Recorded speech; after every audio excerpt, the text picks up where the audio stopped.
I call to order this regular session of Mayor and City Council meeting, 6 p.m. Wednesday, February 4th, 2015, City Hall Complex, Council Chambers.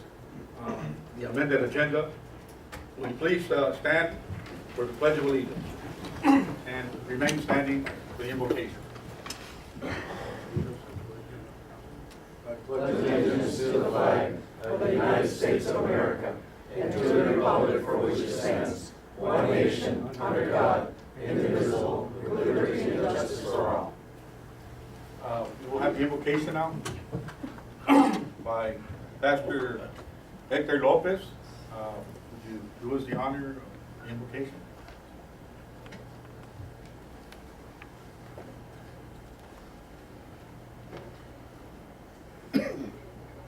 It's my honor to stay in front of you, trying to bless you with my prayer, and I will do. I want to tell you some special word, and I'm going to speak in Spanish because my English is not so good. El libro de Proverbios, hablando precisamente de los negocios, de los reinos, de los príncipes que están reunidos en este día, en este lugar, habla con sabiduría el rey Salomón diciendo: la blanda respuesta quita la ira, mas la palabra áspera hace subir el furor. La lengua de los sabios adornará la sabiduría, mas la boca de los necios hablará sandeces. Los ojos de Dios están en todo lugar, mirando a los malos y a los buenos. La lengua apacible es árbol de vida, mas la perversidad de ella es quebrantamiento de espíritu. Padre, te doy gracias en esta hora, Señor, por la bendición de estar delante de estos príncipes de tu reino, de esta ciudad, donde tú reinas y gobiernas desde los siglos por los siglos. Eterno Dios, pongo en tus manos a estos hombres y estas mujeres que gobiernan esta maravillosa ciudad. Dios eterno, te pido en este momento, Señor, que tomes el control de los negocios que han de tomar en este concilio. Te pido especialmente por la vida del mayor John F. Doyle, Señor, para que tú pongas sabiduría y gracia delante de sus ojos. Te pido, Señor, por la señora Esther Meléndez López, vicemayor de la ciudad, Señor, que guardes su vida, Señor, que tú seas, Señor, un soporte maravilloso, Señor, para este concilio. Dios eterno, te pido, Señor, por el señor José Machado, Señor, Claire Attorney, porque tú, Señor, le des gracia y sobre todo, Señor, le des la confianza y la seguridad para tomar la ley, Señor, y la justicia en tus manos. Te pido por el señor Sean Deal, Señor, en este momento, para que tú, Señor, tomes, Señor, los negocios de los dineros, de los recursos, Padre, que están en sus manos. En tus manos, Señor, que sean prosperados los dineros de esta ciudad, Señor. Te pido, Señor, por Leticia Robinson, City Clerk, Señor, para que tú, Señor, ayudes, para que con su mentalidad, Señor, y su experiencia venga a tomar, Señor, un apoyo sobre cada negocio que se tome, Señor, en este día. Te pido por el señor Roberto Rojas, Señor, cónsul de este gobierno, Señor, para que tú, Señor, abras su encendimiento y la capacidad y ayudes, Señor, a tomar buenas decisiones. Te pido por el señor Rojas, Señor, para que tú seas, Señor, un proveedor de sabiduría y capacidad para que todo trabaje, Señor, conforme a la sabiduría eterna.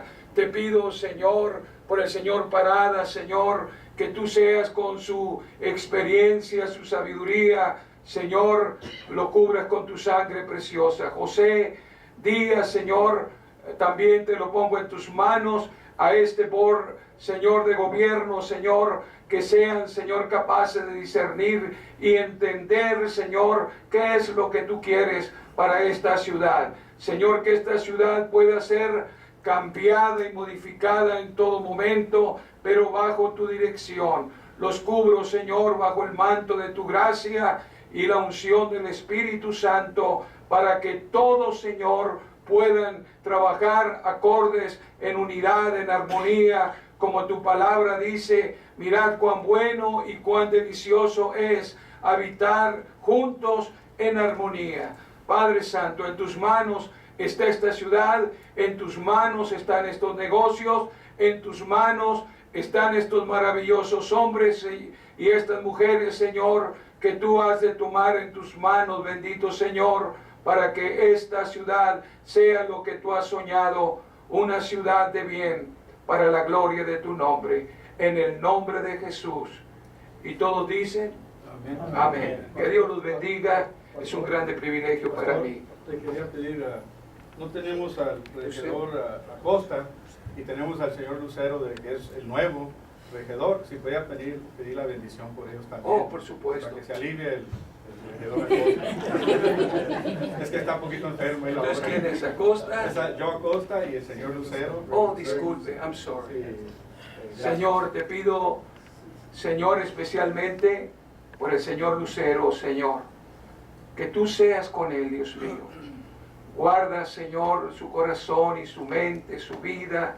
Bendigo su familia, Señor, en el nombre de Jesús. Señor, interpreta los deseos de su corazón. Guárdalo en el hueco de tu mano y que todo lo que él tome, Señor, sea prosperado. Te pido especialmente por el señor Acosta, que en este momento está enfermo, Señor, que tu mano poderosa vaya donde está él, Señor, y que la bendición de lo alto venga, Señor, y toque la parte afectada o los órganos que no están funcionando. Señor, lo queremos ver con salud pronto para que venga a tomar parte de este equipo de trabajo, en el nombre poderoso de Cristo. Perdónanos, Señor, por ser omitivos, Señor, y perdónanos, Señor, porque en ocasiones somos faltos delante de ti. Todo te lo pido en el nombre de Jesús. Bendice esta comunidad, esta gente que está aquí en esta noche. Los bendigo con mi oración espiritual en el nombre bendito de Cristo Jesús. Ahora sí todos dicen amén. Amén. Dios los bendiga y los guarde. Muchas Buenas gracias. tardes. Thank you very much. I was starting to worry.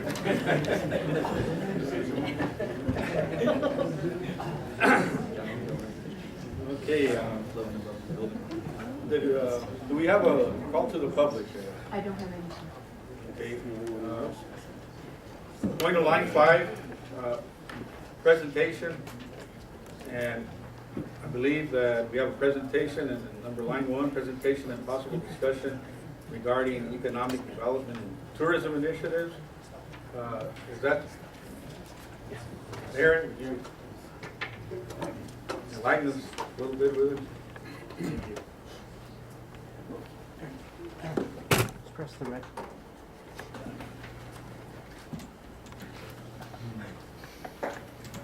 Well, thank you, Mr. Mayor, members of the council. Good evening. Aaron White, Economic Development Specialist with the City of Nogales. Let me just...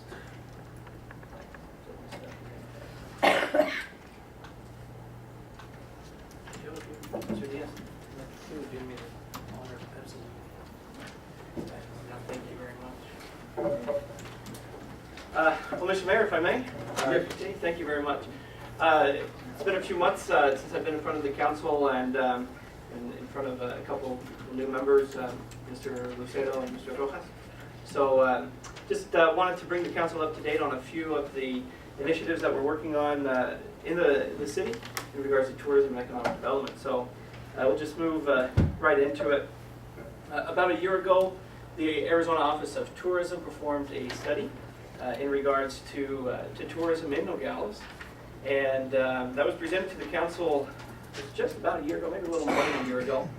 And they recommended a few steps, including launching a product development working group, of marketing Nogales to Arizona residents, printing some brochures, and connecting with the web presence. Well, I wanted to let the council know that those goals are being accomplished and we're moving forward. And there's some real excitement behind it.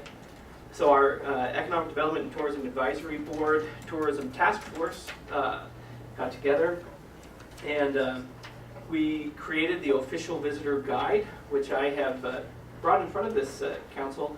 We're hoping to have it printed in the next several weeks, and we'll have it ready to show you, to distribute throughout the rest of the state. And our website now provides quite a bit of information about tourism. And in fact, we were recognized, Mr. Roseto is here, we were recognized by the Arizona-Mexico Commission yesterday in an email blast saying, just thanking us for the good work of promoting tourism and things to do with the city. And so, with your permission, I'd like just to take a few minutes and show you some of the content that we have on our tourism website. Letty, can you still hear me? Yes, sir. Okay, I'm a loud person. You should be able to hear me okay. So you go to the city's landing page here, and this new landing page is about a month old. But visiting Nogales is a nice component of it. So you come down here and you see, and I apologize, the projector makes the screen a little smaller so you can't see it all. But we have different links here that have a variety of things to do and places to visit, travel ideas, travel information. We have a whole, basically a 12-month calendar of festivals and events from throughout the Santa Cruz County area. A list of hotels and lodges and lodging, dining, restaurants that have been in business in Nogales for more than 10 years. Also have Nogales history, and then this is the one thing that I really want to show you. So this is our official visitor guide, which I presented to the council several months ago. And in the meantime, while we're waiting for it to get printed, we have an ebook online that people can you put it on your phone and take it with you as you tour around Nogales. And so you just click on these little buttons, and it has the whole book right here in your hands. So it's really pretty neat, and hopefully we start to see some more traffic go to this page. So I think that's. I'm sorry, I thought that was totally cool. It's really neat. Thanks. Shout out actually to the Nogales International on this. They use this provider for an ebook, and they were the inspiration to use this version. It's completely free, no cost to the city, and is a terrific resource for us. All right, let me go back to the presentation then. Let's keep it forward. At the same time, we have a variety of advertisements, tourism-based advertisements. You all, I put them on the dial here. The different. Oh, did you take a picture of it? Awesome. Here, I'll get to it in just a minute. Thank you. So we were in the Discover Southern Arizona magazine, which the Nogales International prints together with their sister paper in Green Valley, as well as the Arizona Official State Visitors Guide. I really want to touch on that one. That one you have there at your desk. This one has nearly 500,000 prints, 450,000 prints, distributed extensively throughout the state and also on an on-demand basis. It's a terrific guide. It's really the go-to guide in the state. And it's very, very expensive to advertise in.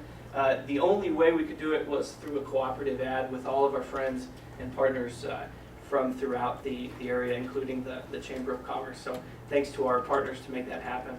As well, we're in the Arizona Drive Guide and the Tucson Guide. So in total, in spending just about $4,000 in advertising, our name gets printed 700,000 times, which I think is terrific value for less than $5,000, 700,000 prints. So much more than what we had in the past, and looking forward to move to increasing that as well. And then Mr. Diaz, you shot a picture. You were in the airport recently. Yes, Sunday. Terrific. Were you at the football game? I wish. So we wanted to make sure that the city had a presence in Phoenix during the Super Bowl. With the very limited resources we have, we got two that we hope could catch as big of an audience as possible. And so we had those little, those big boards that you see in the airport. We had two of those. Mr. Diaz was nice enough to take a picture as well. In Terminal 4, which is where all the domestic flights, I believe, come in. So it's the busiest and the biggest terminal. So we had two of those big signs there. As well, I was telling the vice mayor here, I was tracking around Guadalupe for about an hour or two a couple weeks ago, trying to get a good picture of our billboard. And so there it is. It's not the best picture, but it's about what I could get. But it's on I-10 South, right at Guadalupe Road. And it's a real colorful, bright ad. And if any of you are up in the area in the next about 2 to 3 more weeks, the ad will be up there. So encourage you to take a look at that.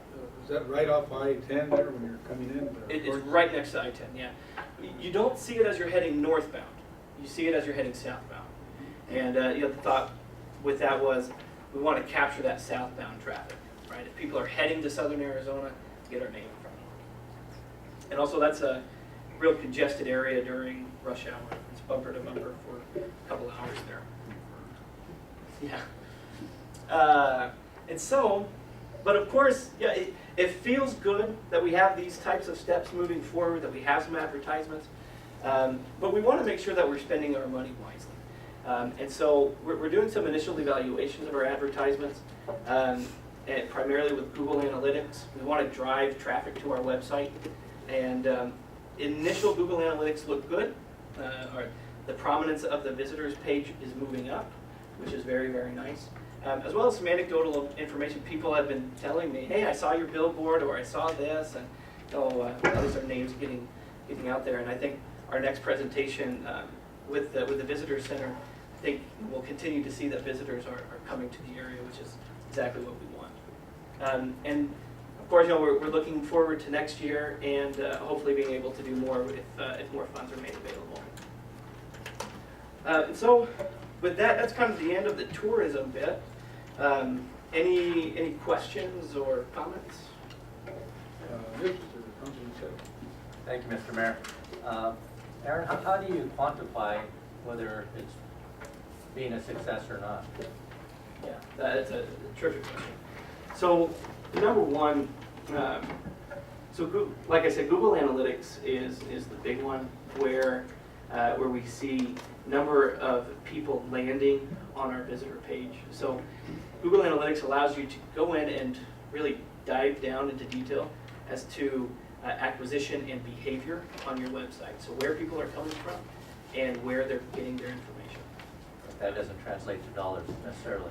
No, not necessarily. The other one then is hotel bed tax as well as occupancy. So the Arizona Office of Tourism makes available monthly occupancy, hotel occupancy studies or reports on a monthly basis for the county. So is it possible to get some benchmark data now, just gauge results down the road? Yep, yeah, we've already started that, and it'll be several, we got to give it probably 5 to 6 months to see if we're able to make that.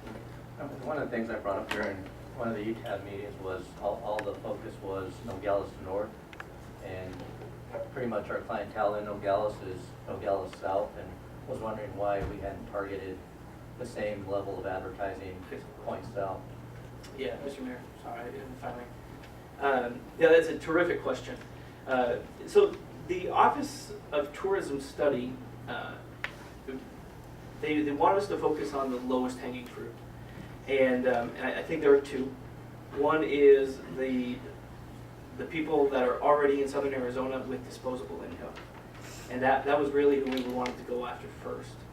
Kind of get our feet wet, do some artwork, feel it out on some advertisements, kind of how things work.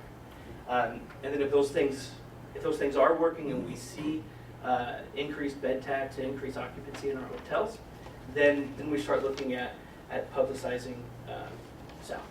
So it's a whole elephant to chew off. We got to do it one bite at a time. The only question I have is, how long has this been in place where you can actually Google it and find out, that it's gone up a little bit in its ratings, or? Google Analytics has been around for many, many years.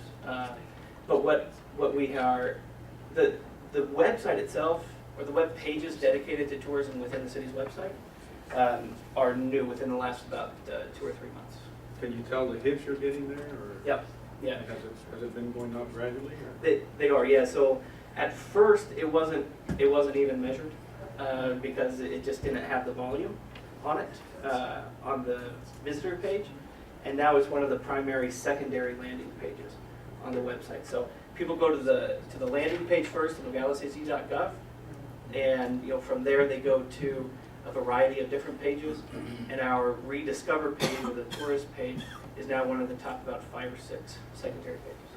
Good. Well, I congratulate you for the work you're doing. It seems like, I remember when I first got on the council, that was one of the things that we were all discussing how to, and the state tourism board was also pushing that we should be out there, and it seems like you're doing a good job, so I commend you. I hope you continue to bring us more positive results. Very good. Well, that's my job, and I look forward to doing it. Thank you. Thank you, Mr. Mayor. But then I don't want to take up too much more of the time here, so I'll just real quickly, you all have a report in front of you, but I did want to just touch on a few ideas from this class that I went to in January. I was lucky enough to be the scholarship recipient to go to this class, which greatly reduced the costs to attend. This class is the first step towards the Economic Development Professional Certification that's recognized internationally. And so it's a terrific opportunity for the city really to have those skill sets brought back in the relationships I was able to develop there. And a variety of economic development topics were discussed. But really what I felt as I was listening to all of the data that was presented was that what we need to be focusing on here in Nogales is a business retention and expansion program. What does that mean? That means working with, focusing on our existing businesses and helping them grow and expand to expand their labor force. And so some of the data that was presented there, 70 to 80% of all new jobs created in the local economy comes from existing businesses. And so that's really where we need to work on. And so in your packet, there's a survey, a draft survey that we're going to send out with the business licensing and sales tax remittances in the coming months to start to try to get a feel of how the business community feels about Nogales, and also be able to identify some at-risk and potential growth companies, and be able to try to get them in contact with the right resources. And I'm glad to say that we'll be partnering with the Chamber of Commerce as well as the Fresh Produce Association to help to increase the response rate on this on the survey. And as well, we'll continue doing what limited business attraction we can as we continue to move forward. And then the other idea that really came to mind here was the creation of a true business one-stop shop and business development center. But right now, businesses that come into Nogales, they come to City Hall, ask for a license, they get directed to Public Works, and they have to come back here to pay their bills and get the license and remit their taxes. And so the idea would be able to bring all of those business interfacing services that the city provides into a single one-stop shop. So that way we really put on the face of we are business friendly, we want to make it as easy as possible to do business in Nogales. As well as provide a place in the city where entrepreneurs and small startup businesses can come together, share ideas, share resources, and start getting out of their basements and into rented space and possibly production, if that's what they're looking at. So those were, and then finally, on the city's website, we have a Shop Nogales business portal that Through the survey, we'll see if there's some interest from the businesses to pursue that. If there is, then we'll try to work on that. As well as from the elected officials and city administration, have regular outreach with our business community. Get the business community FaceTime with you all as the elected officials so that we're having an open and clear dialogue with the business community. And so we'll continue to explore that and try to formalize that as we move forward. And then finally, strategic planning, looking at our general plan. There is no clear economic development component to that general plan. And that's sorely needed to provide concrete guidance as we move forward. And then also our business resource guide. And I just want to conclude here. I want to show you our business resource guide. So this is the same concept. So this is available here at City Hall if any business wants it, and it's available online. And it provides a variety of data as to cost of doing business and business resources available in the community, as well as demographic information and things like that. I have found this very useful as prospective businesses reach out to me. I'm able to give this to them, and they find this very, very useful. So I would encourage you to go online to our economic development and our tourist pages and look at that for yourself. And I think, oh, I'm sorry, I have one more.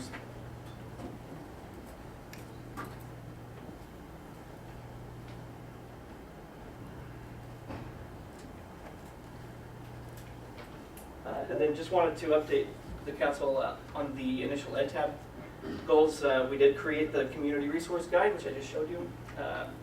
We continue to work with the state agencies on the border business case. Limited business attraction going on. We're looking at reviewing the floodplain maps and ordinances this coming year, as well as continue to review city policies and procedures. We've started that, and we'll continue to do that with our board. And so with that, Mr. Mayor, members of the council, I appreciate your time. Thank you very much. That was a great presentation. I don't know, I feel excited about that knowledge that you brought back with you. I know you presented it to all of us and to the public, but I think we need to discuss a little more in detail how we can help you out more in implementing those ideas. And so it seems very promising. Well, thank you very much. And you all know how to get a hold of me. Give me a call or find me here in the lobby. I'd be happy to. Well, you know, I'm going to take advantage along these lines. I think it's a little fit before we go any further. City manager was telling me that, you know, he's kind of starting to push a program that had been implemented but hadn't really been brought to light. And it's one of those where the citizens, when they have a complaint or they have an issue, they have whether it be a pothole on their street. Would you like to touch on that, Mr. Dilly? Give at least the general public here what we're trying to do and achieve. Jose, could I have you come up and just go on the website? Oh, sorry. And I think the area that the mayor is referring to on the city website is report of concern. If you'd be kind enough to just, as a one-on-one to all of us, just walk us through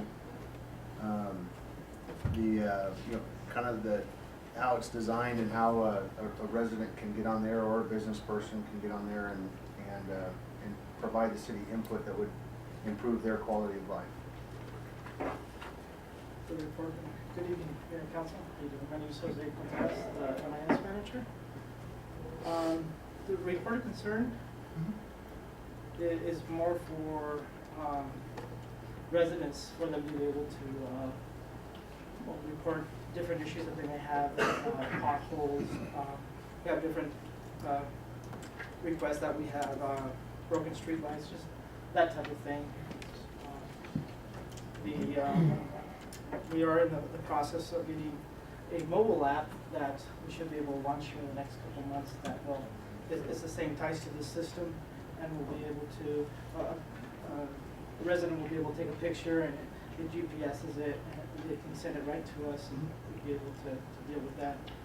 But that's what this portal is for, is So, And then, Mr. Mayor, Can I ask on the response time there is for the city to, once it comes into the radar, before they start taking action on those yeah, things? so the whole idea behind this, Mr. Mayor, members of council, this has been on our website for maybe 2 years, 3 years now? Yep, a few years. 2 years. It keeps getting better and better as we go on, but the whole initiative behind this is that, you know, we don't have the resources to be everywhere all the time as a local government, and nor do I think people want to pay the kind of taxes that would require a government to be everywhere all the time. Nobody wants that anyway. But everybody drives by a pothole or a broken sidewalk or a lamp that's out or something that just doesn't look right, an alleyway that is overrun with with weeds, whatever the issue is. We created this portal on our website so that the resident, at their convenience, maybe they're on a graveyard shift and they're up at wee hours of the night and sleeping during the day, so it's tough to contact a member of Public Works and get some business taken care of. Well, they can get on our website through this portal and report a concern, and those concerns are funneled to the appropriate department, and they're actually assigned an employee that takes ownership of that item. The resident, as they report it, they get a tracking number, and they can go in to the system using that tracking number, and they can find out where their concern is in the process. And they can also find out if there's been a response. Sometimes a person will, an employee will take care of it, and they'll type in, hey, this has been taken care of, thank you very much, and that'll get reported back to the person that put it in the system. The system is also designed so that the resident doesn't have to wait and wait and wait and wait and wait. So if the person that was assigned that responsibility, that particular issue, that work order, if for some reason it's not moving fast enough, the system will automatically kick it up to that person's supervisor. And if that supervisor doesn't take care of it, it'll get kicked up to a director, and then eventually it'll hit the city manager's office if it hasn't been addressed in a timely fashion.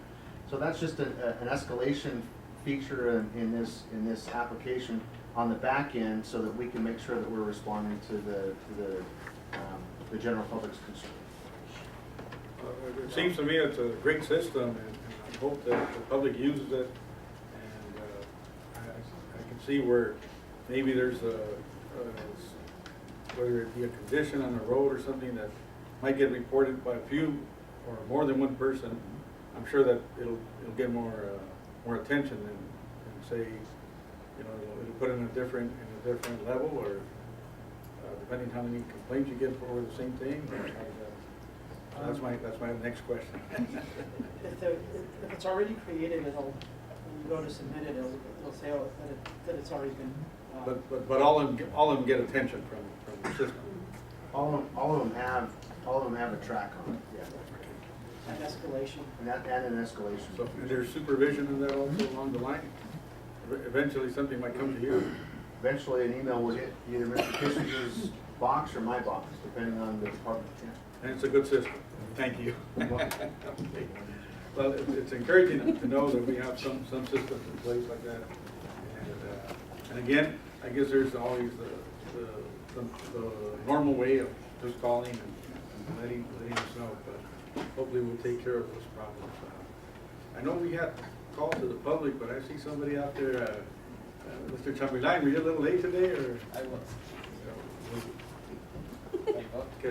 Because let's see, we're in the present. I guess right now you can still squeeze you in here between the presentation and discussion items.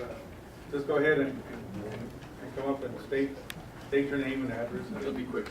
Jaime Chamberlain, 1670 North Iron Gates Drive. I'm sorry for being late, Council, Mayor.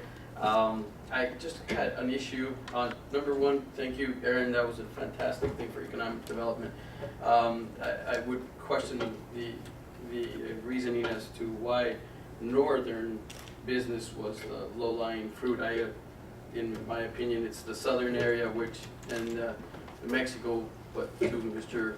Lucero referred to, is the low-lying fruit, and is historically been where Nogales has made their money, and I believe that if we're being prudent on money and financial constraints that we have, then the push should be toward Mexico in general. But fantastic what you're doing toward the north end. Hopefully it ends up being in Spanish and ends up being used and pushed toward Sonora and Sinaloa and Jalisco. One of the questions that I had was a question, since this is a new council, about 3 months ago that I asked about who owned Industrial Park Drive, or who was responsible for Industrial Park Drive. The previous administration had some questions on that, and City Attorney Machado had said that he wanted to discuss that in chambers with the council at the time, and that was probably 3 months ago now. I just wanted to know if there had been any decisions there as far as Industrial Park Drive. And the reason I'm asking is because of the dire strait that street is in. And when you talk about economic development, that's why I asked to come in at this time. We talk about economic development, one of the biggest industrial parks that we have is Industrial Park Drive, yet it is probably in the worst condition, or one of the streets that's in the worst condition in the city limits. That's one of the questions that I wanted to ask. Thank you, Mr. Chairman. I know that this administration hasn't dealt with it, but we'll be putting it on the future agenda so that we can discuss it. Okay, thank you.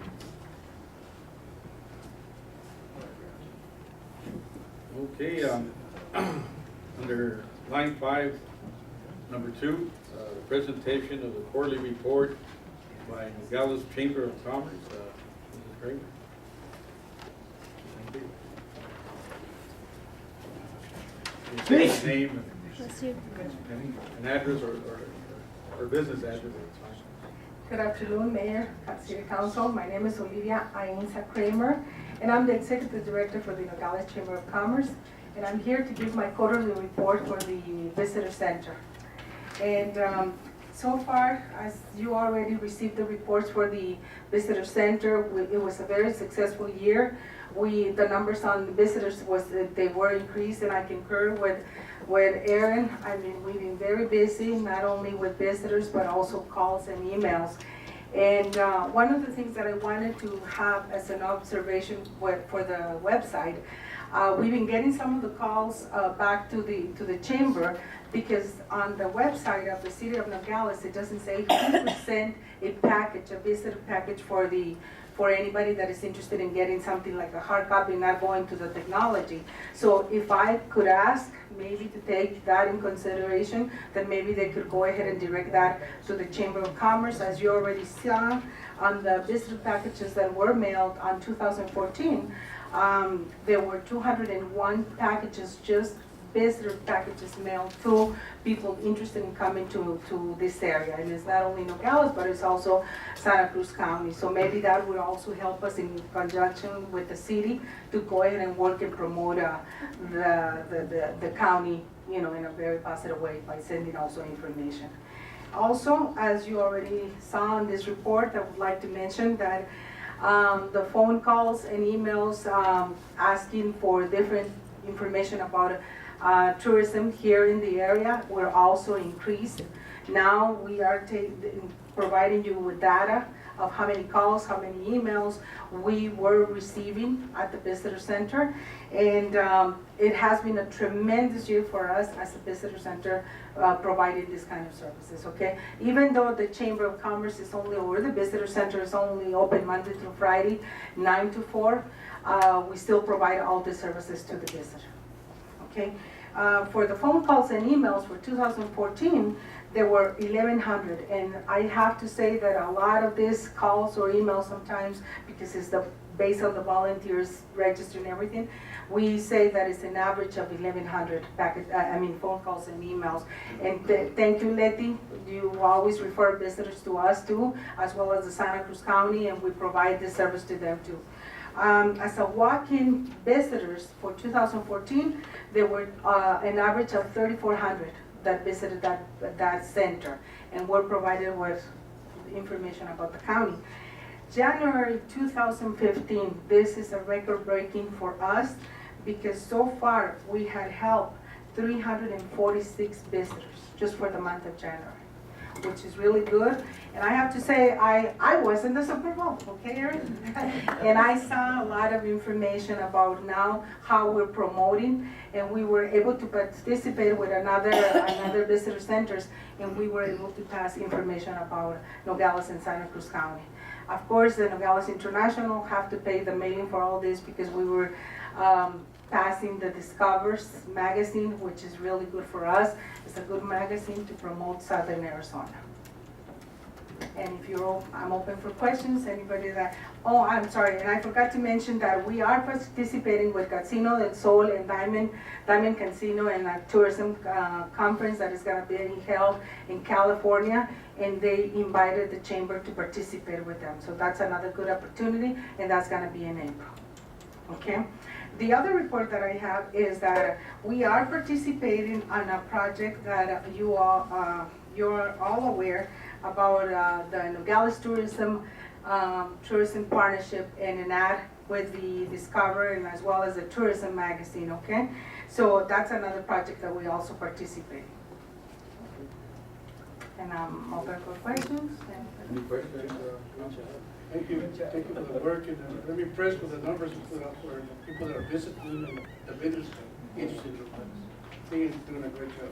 And another thing that I wanted to mention, we hired Mr. Daniel Wilfall, and he is providing, he has been making videos for the chamber where they interview the visitors, they ask about the area, why are they here, why are they visiting.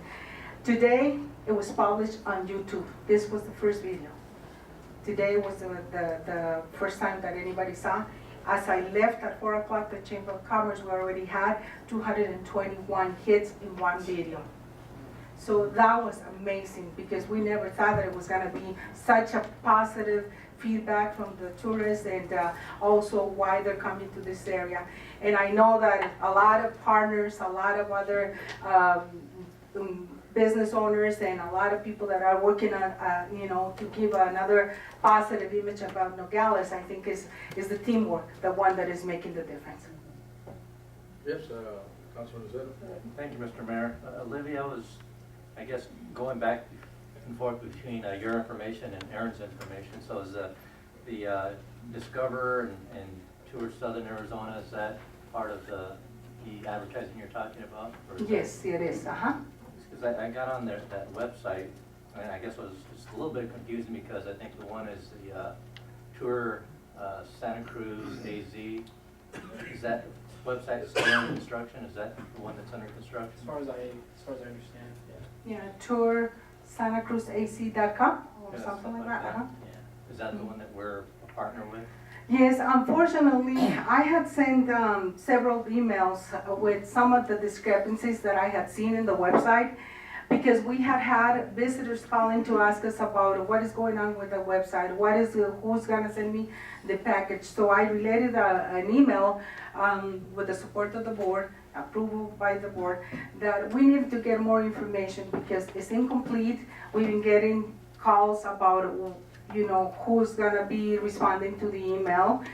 There were a couple of tourists that they called because they never got the information they needed. According to Ms. Mary Darling, the one that responded to the email, if you click on the ad, it takes you to the Green Valley Guarita Chamber of Commerce, okay? We don't know. Yeah, we don't know, well, we asked about that. According to the response was that because they have the resources and volunteers, business hours, and also because of the funding. Well, I'm sorry to say, but we were never approached in asking us how we're doing, and the numbers are here.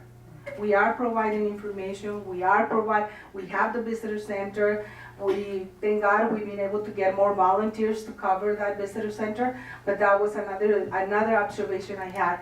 I mean, all of us were contributing with this ad, and I think it should be very professional, and I think it should be a little bit more directed to Southern Arizona, and I will say Nogales, because it's also the city of Nogales who's contributing El Esplendor, and as well as the chamber providing that funding for that particular ad. And then it's the same thing with the Facebook and the other social media that they're using. They're not up to date, and that's misleading the public on the area. May I ask, is there a way to, you know, unite and at least have them kind of get a link with the chamber here so that maybe we can I have don't some know. information? I don't know, Mayor. We're trying to see how we can work on that. Because as of yesterday, we had a meeting with the board and they want us to hold on the payment for this ad because of that. If we're not gonna go ahead and have deliverables on the money that the taxpayer is giving to the visitor center, we don't feel comfortable by coming to you and saying, this is what we're doing, and not giving you any results for that.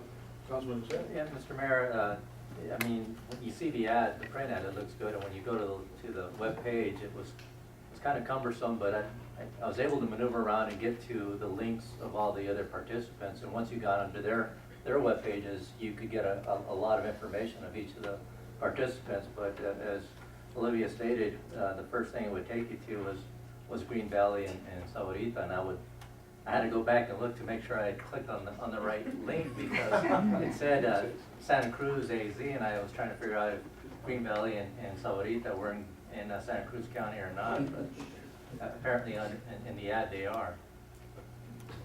So it's something that can be corrected. I'm hoping that the group, the partners that are forming this organization could work out with us and maybe change it to the chamber, because like I said, it's right there, the numbers are there, we're providing the service, we have the funding from the city, and you get a report every 3 months where it's proof that we have the service. And we all know that Santa Cruz has a lot more to offer. I'll just stop there. Thank you. But thank you. That was a good report. I'm really encouraged with both reports from Mr. White and else who brought us up. And I think you fine-tune those little things, and maybe you can work together with that, or otherwise try to get a direct link to the chamber where you can bring out all the beautiful points of interest here that we have in Santa Cruz County and around Nogales and Nogales. I mean, we have so much to offer. I mean, just with the video that we were able to advertise today, publish today, I mean, you could tell that people are looking forward to come this way, and the more we do with the cold weather that everybody's having, that's what they like here, and that's why they want to come to the area. Thank you for that encouraging report. Thank you very much. It was very informative. Thank you very much. Thank you. Thank you, Olivia. Well, I guess we've got some good presentations here, and now we're into line 6 on discussion items. Number 1, we have discussion and possible action related to the repainting of the mural on the perimeter wall of the swimming pool at the recreation center. And basically, I guess it's the center is actually getting painted, right? Right now it's under work and painted, and the wall actually has a few murals that are pretty much, I mean, they need to be covered. Actually, they're very faded, and I guess for anybody that's familiar with it, we have a beautiful mosaic flag of Arizona in maroon colors and the colors of the flag and everything. They look very beautiful, and I think once they paint the outer wall where the murals are, it'll look very nice. I guess they did a little graffiti also there at one time, which kind of messed up the wall, but with the paint job, that'll take care of everything, right? And I think the question here is that those faded murals, they want to paint over them, and then in the future, I guess if they ever want to do something else, they can either maybe bring an artist and paint a little something, but right now, all they would do is do the wall, right? Yeah, I'll let you explain that. Mr. Mayor, members of the council, the staff really just saw an opportunity kind of knocking. We have a contractor currently on site doing a much needed paint job on the actual building for Parks and Rec there at the gym. You know, it was really faded bad, and they're going around doing that, and as you're driving in to the parking lot, that mural, that painted mural, If you notice, it's peeling and it's really faded. And so, you know, we had a contractor there, we got an estimate to go ahead and take care of that. If the council wanted to avail ourselves of that opportunity, the contractor is just gonna, you know, there's a decorative stone on the top of the fence or the wall and the bottom of the wall. But in between where the painted mural is, the contractor would, you know, just paint that over, leaving basically, you know, a base canvas if we wanted to do a mural down the road or what have you. But we didn't have we had an opportunity with the contractor already here to just take care of that, and it is looking pretty shabby. The tile mural obviously is gonna stay the American flag in the middle of that stretch of wall. And we just wanted to get the temperature test of the council to see if that's something you're interested in us doing, and go with whatever direction you provide us. Mayor, just a quick question. I was asked by a resident here, our local resident, if that mural could be restored, because that mural was done many years ago by special need kids, and it means so much to them to see that mural there, if it could be restored. I don't know if it can or not, but if it's feasible or not. Mr. Mayor? Yes, go ahead. Not with the current project that's ongoing, so right now the question on the table is, if the council decides we want to maintain those murals, or retouch them, or touch them up, or repaint them, or refurbish the murals that are on there, the contractor will finish his paint job, except for that wall, and leave the wall as it is, and we'll look into, if it's the council's desire, comes back with a future project to refurbish the murals. If the council is not interested in refurbishing those exact murals as they are, we have the opportunity in front of us today. We need to make a decision tonight to go ahead and just paint the wall except for the flag, and then bring back new murals, where we can paint a new mural. So that we knew that, or we felt that this might be a subject that council might want to weigh in on, especially when we're talking about murals that are painted by children. That's why we brought it in front of you. If it was just a wall that had peeling paint, we wouldn't be in front of you, we would have just painted it. So the choice is totally yours. However, the contractor on board right now would just paint the wall. Any other comments? I hope that answers your question, sir. Yes. I think we gotta go repaint that mural that's there right now. I think it's necessary. With all the kids that have put their time and effort on it, and for every kid that sees it, I think it's something that we can, we have some local talent here that does all that kind of painting, you know, we can, either get it, they can donate the time for it, or we can just ask questions about it and get it done. Now, the other thing they could do, they have the talent, they could repaint the murals. Yeah, that's true. But, Yeah. in other words, paint the wall, leave like a blank screen ready to go and do some new paintings. Yeah, a couple of different approaches, right? I mean, obviously the draw upon the talent of the kids and the artistic ability of some of the people here in the community. One option is just to paint that wall and then decide exactly how you want those murals to happen down the road. What kind of design, what kind of standards, does the council really want to weigh in on that stuff? The other thought is what John suggested. The contractor will do everything up to that section of the wall. It'll be left untouched, and staff can start pursuing and engaging that local talent to see if there's an option for them to come in and just kind of refurbish the murals that are there instead of doing something new. It's just touching what's there. We do need to have some direction from council tonight because we do have that contractor engaged, so let us know. Yes, Councilman Diaz. Could maybe just paint the whole wall and then recreate the mural? That would be nice, if you could bring Maybe we that talent in. That's what Somebody I- could go and measure, take pictures of it, and Yeah. if they want to recreate it, they can recreate it the same way, or do something new. That way we don't miss out on the opportunity to get the whole building painted and make it look nice. We could certainly take a picture and, you know, sometimes an artist, wants to be an artist and they want to, put their own creativity into that thing. So, I mean, we can offer that as a suggestion, but if nobody takes it, you know, we might be left with either a blank wall or letting somebody do something different, so. But the picture, yeah, would be nice, I think, if they, at least gives them an idea of what was there, and maybe they can come up Well, with it's a lot something more cheaper. creative, or. Right, it's a lot cheaper to repaint what's there right now, the same colors, the same logo that's right there. Because if you paint the whole wall, it'll take another, I don't know how many months to get, or we even forget about putting it back. So might as well get something done because it's there right now. I'm not I'm not, understanding. yeah, I'm saying that if we let it go, we paint the whole wall, Just have the we just contractor gonna paint forget it. about putting the mural back on in another 3 or 6 months maybe. And if we leave the painter on it and just leave it like it is and have it redone, repainted over, that's a lot cheaper than painting the whole wall and getting somebody to go up there again. It's there already.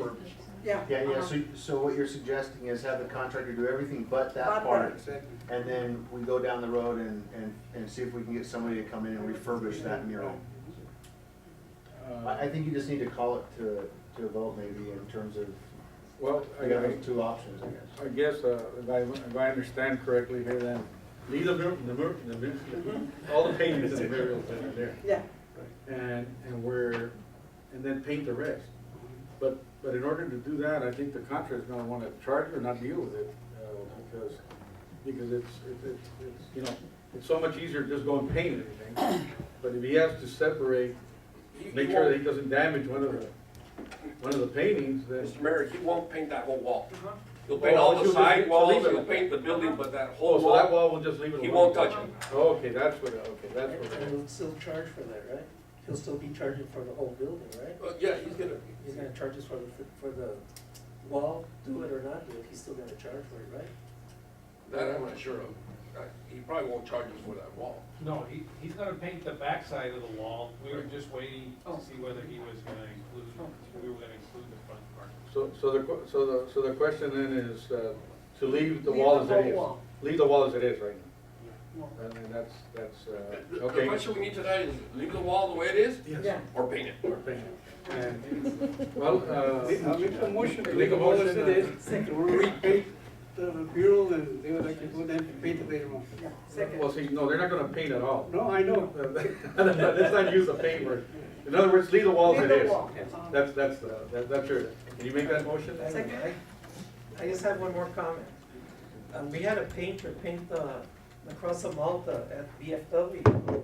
There was nothing on the wall, and the gentleman that did it recreated it perfectly. You've seen it. The one on the backstage, there was nothing there, and he recreated the BFW Cross of Malta with the colors and everything. It was recreated from nothing. So, I mean, that's, That's a possibility. But right now, the motion is, I made a motion, there's a second, still not for discussion. and there's a second. I guess we discussed it pretty much, so we'll go ahead and take the vote on it. All those in favor, leaving the wall as it is, signify by saying aye. Aye. The ayes have it, motion carried. Thank We'll you leave very the wall much. as it is. Thank you. Okay, that wasn't so hard. Okay. Line 2, discussion and possible direction in refinishing wood floor at Old City Hall.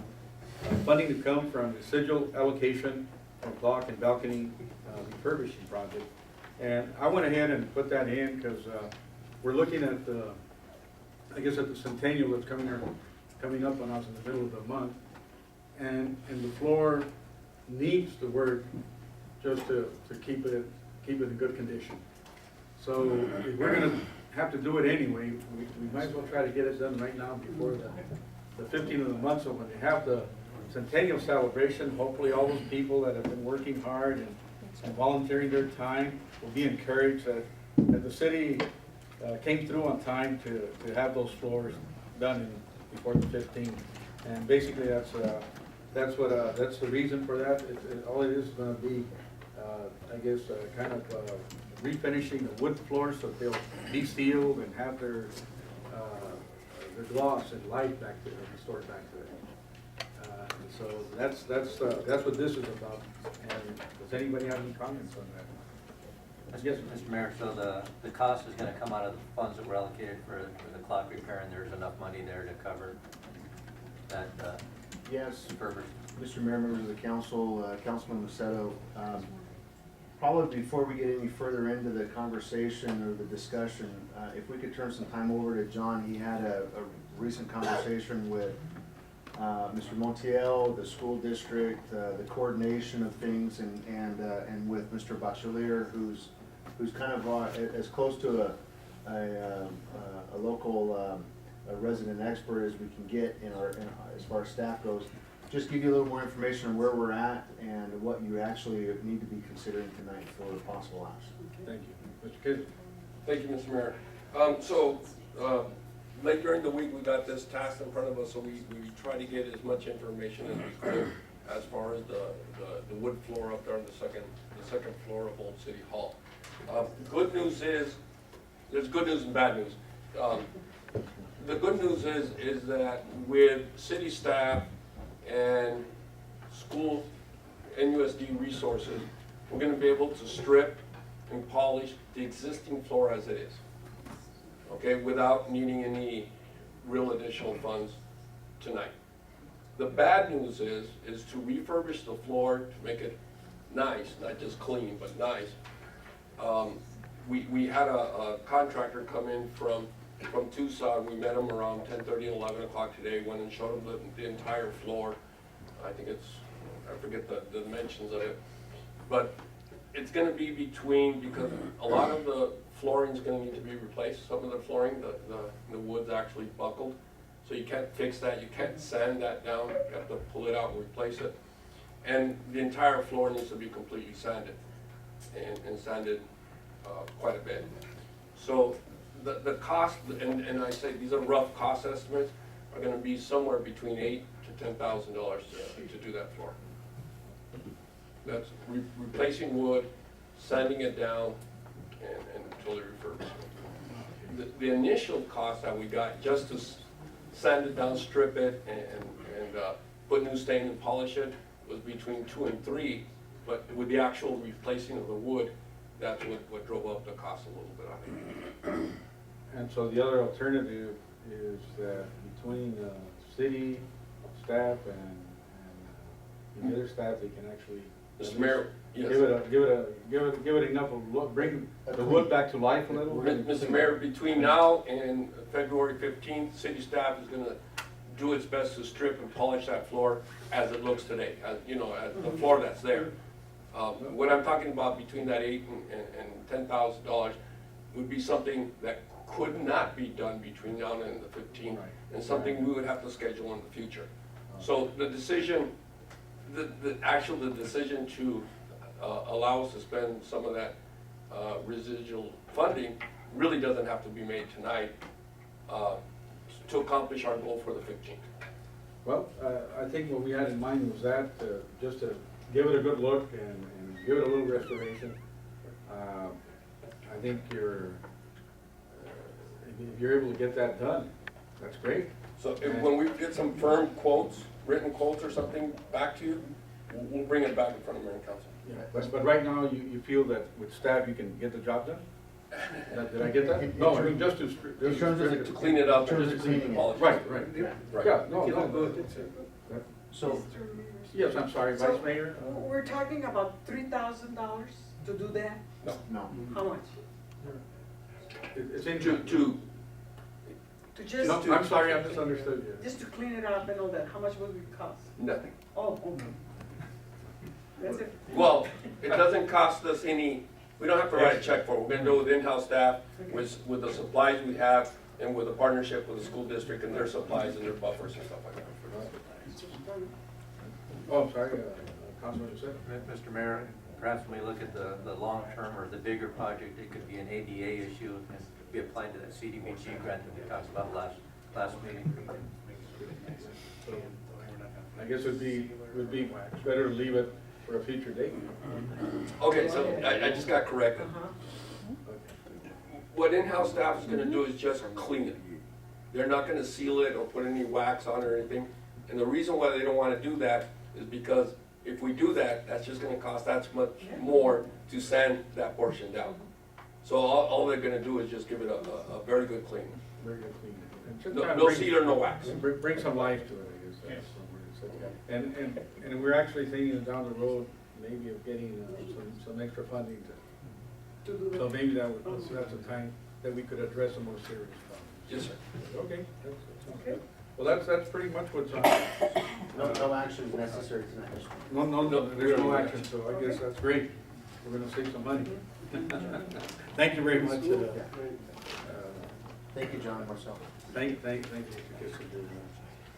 And so we go to line 3, and we have the discussion and possible action regarding the process and scheduling of the city manager evaluation. And that's just pretty much what we do on a regular basis of getting your evaluation. I don't know if you want to comment on that, Mr. Dilly? I can kick it off real quick, Mayor, and then you guys have the discussion you need to have. Per my contract with the city, it calls for an annual evaluation to occur.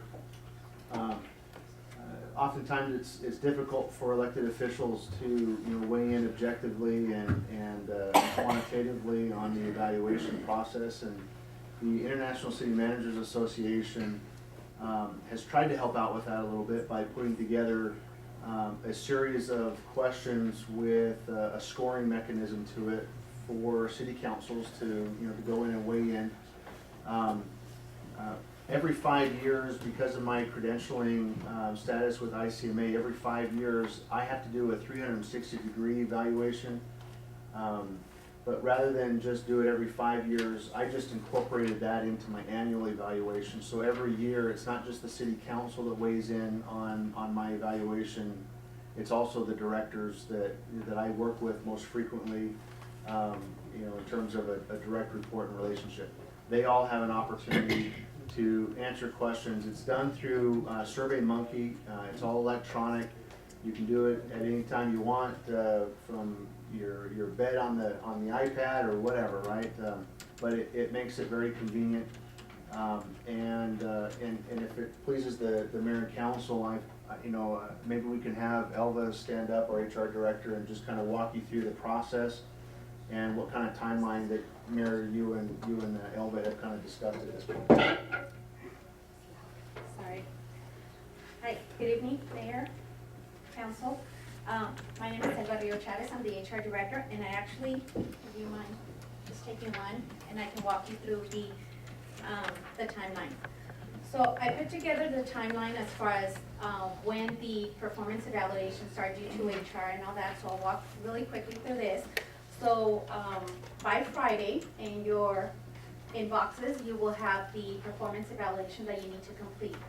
And this is done individually by each member.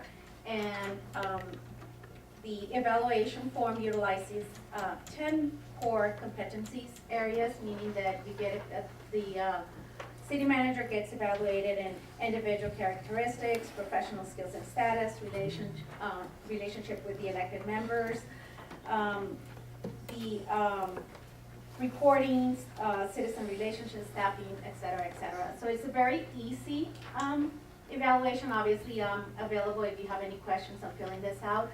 So this is due by February 18th. It's giving you about a week and a half to complete it.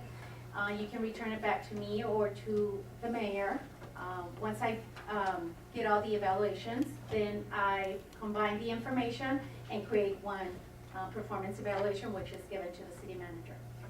So at the same time on Friday, like Mr. Dilly said, all the directors will receive the survey that they need to complete, and this is the 360 performance evaluation of the city manager. So that is due also at the same time on February 18th. Once I gather all the information and put it all together, I will be meeting with the mayor to go over everything, how the scoring came about, and go through the evaluation in detail. And then the goal is that on the council meeting on March 4th, we will be providing that evaluation to the city manager. Any questions? Yes, Councilman Lucero. Mr. Mayor, Shane, I appreciate the effort put forth in putting together your survey and our timelines, but I guess I would be more interested in having the council develop our own performance measurements and setting up some benchmarks on what is important to us, especially as a new mayor and council, and probably have a meeting amongst ourselves and sort of identify the issues that we feel are important and give some weight to those, and establish some benchmarks, know where we're at today, and perhaps in the future see if you're hitting those performance measures along with this survey. Sure, Mr. Mayor. Councilman Lucero, members of the council, this was developed only because there was an absence of one. So if the council desires to take this, modify it, add to it, start from scratch and do whatever, it's completely fine. I appreciate the input because it helps me to know where the council's wanting to take the organization, and it helps me to know how fast you want to get there, how slow you want to get there. So that kind of input is really valuable to me. I would just ask that somehow, if you're developing something from scratch, that it's done in a way that's measurable. And the reason why I say that is because what you have in front of you, I might suggest that you actually look at that evaluation, because there might be things there that you like and you want to keep. There might be things there that you want to take away. But everything you'll find in there is measurable. You can score it. It's quantifiable. It's something that that actually has some substance to it. So that would be the only ask on my part if you wanted to modify it, just to make sure that it's measurable. Yeah, and that, I guess what we could do, we're gonna be having a discussion on it, I guess on March 4th, which will be an executive session. Maybe at that time, as we do the written evaluation, we can either bring our ideas and talk about it, maybe add on whatever needs that you see or direction that you would like to see. We can bring it and maybe add it on to, or modify it to whatever, or if you want to scratch something out or add to it, we can always do that. But I guess since we already have at least some kind of guideline that will direct us, and we can always add on, and in that executive session, I guess we can discuss all that. And I mean, there's no rush. I think that we need more time to continue with this in this direction. Well, we can also, you're in charge. The council can decide that at that time.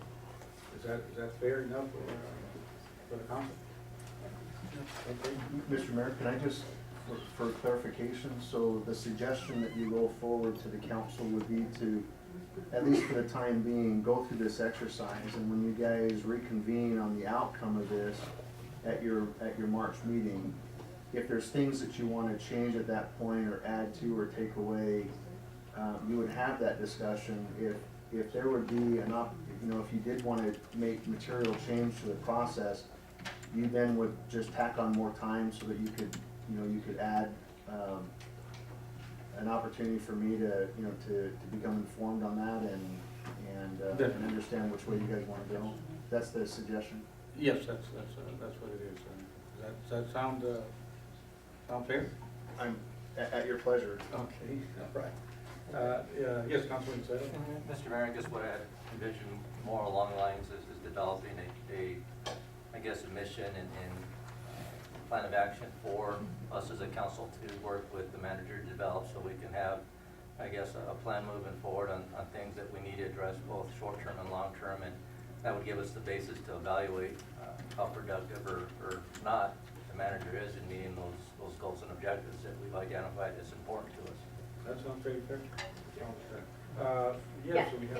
If I can add, the performance evaluation, you will be rating in these 10 areas, but there's probably 2 pages towards the end where you actually establish those goals. It'll give you that opportunity to establish goals, and so again, once I gather the information, I combine everything and I do a summary with those goals that you guys established. Thank you. We'll be able to use that as a platform. Yes. Yes, Mr. Mayor. And I certainly don't want to belabor this. What I heard from Councilman Lucetto, though, is a little bit different, and certainly something that I'm actually very interested in going through that exercise. Right now, our corporation, our organization does not have a strategic plan. This council, I can't go back on any document that I have privy to myself and see that a council, whether it's this council or a previous council, has established a mission and a vision, established goals and objectives, kind of like the exercise we went through both at the SEGO, Mr. Mayor, and also with the Port Authority, where we were talking about goals and objectives. This organization, the City Council, has never really put themselves to the task of developing such a document. To Mr. Lucetto's point, absent of that kind of document, it's very difficult to gauge the productivity of any staff, because really what we're doing is staff is reacting to, whether it's me or our employees, we're reacting to the business that you take care of each and every month. There's nothing really guiding that, those that decision-making process.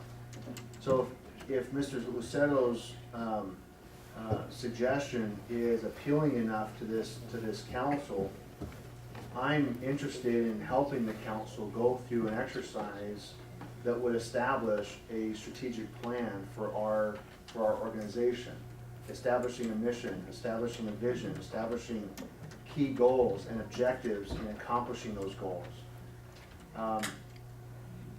My concern is that between now and when I really actually need to be evaluated, isn't enough time for us to go through the exercise that Mr. Lucetto is suggesting, only because we also have a budget that we have to be preparing in the same time frame.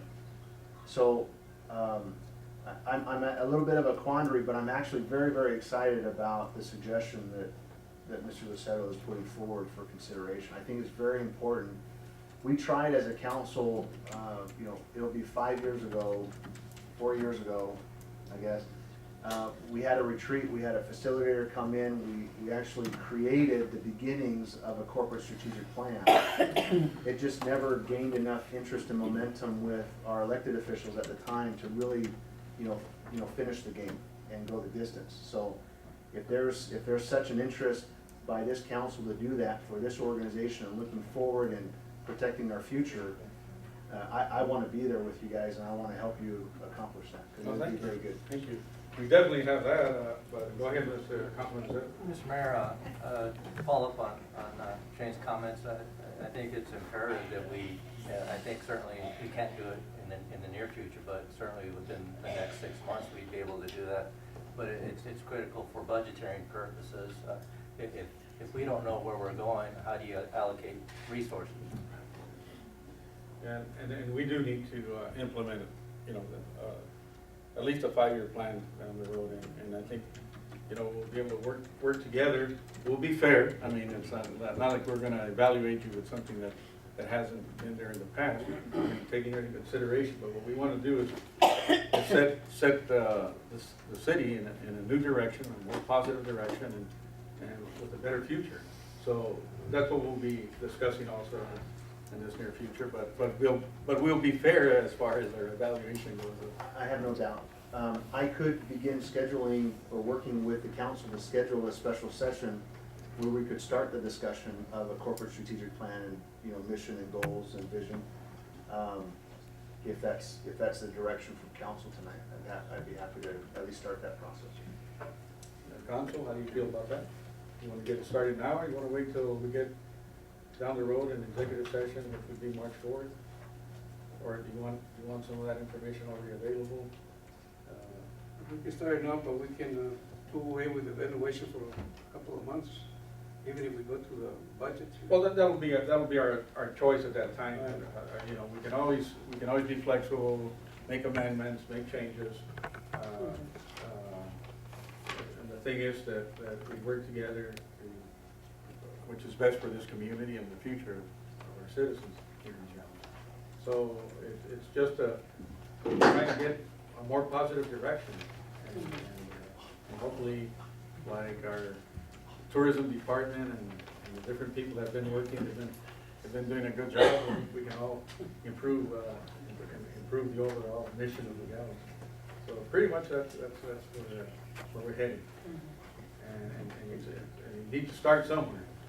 So I think maybe the evaluation will give us good ideas and bring on board on the needs of the new council, what we'll all be putting our input on, see what we all want to see for the future of Nogales. So to sum it up, Mayor, we'll follow this process. When you get to your March meeting, just kind of stay tuned and see what comes out of that discussion. Sure. Is that what we're hearing tonight? Sound fair? Is that any more comments on this? I think at least my understanding was that they wanted you to start moving forward with the process to look at a longer term performance measurement process, which would be You mean the development of a strategic plan? start now.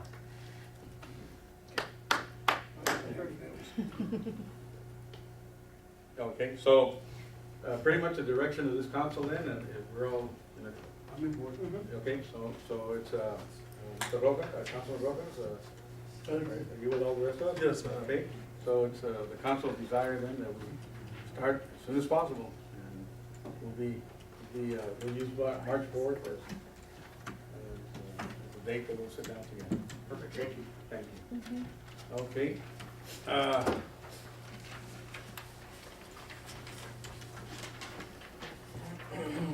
Now we go to line 4, discussion and possible action on Unisource franchise agreement.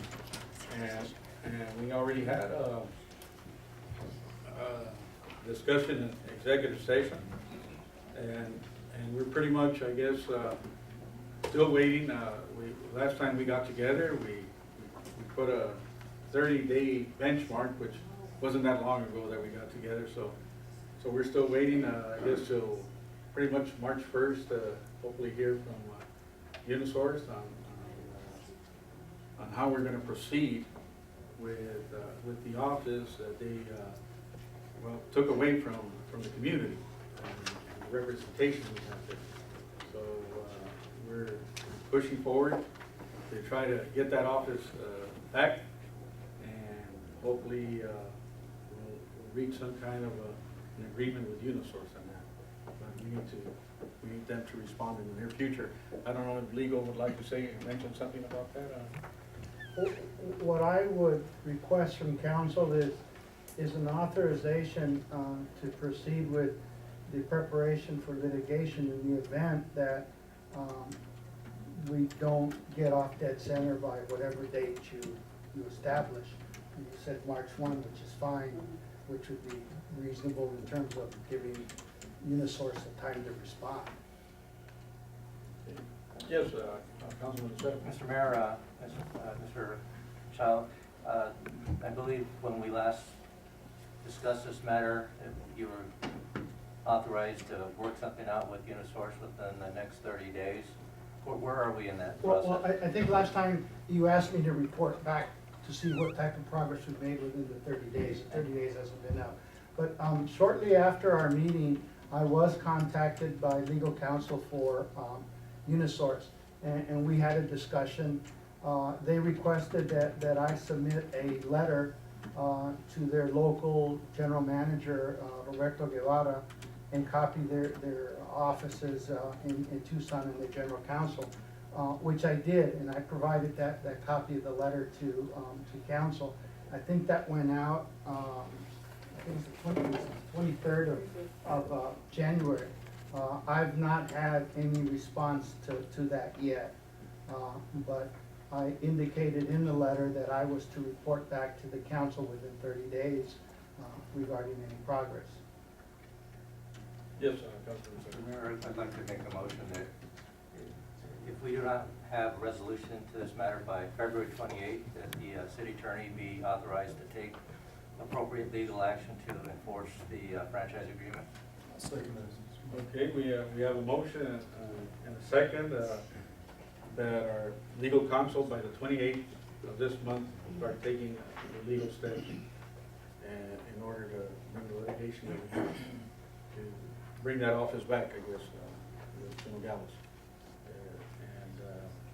I guess we already discussed it, so we'll put it to a vote. All those in favor signify by saying aye. Aye. Aye. The ayes, motion carried.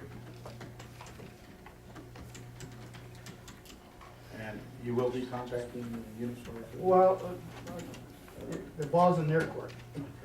I already sent the letter as they requested, so I'm waiting for some type of response. Hopefully it will come.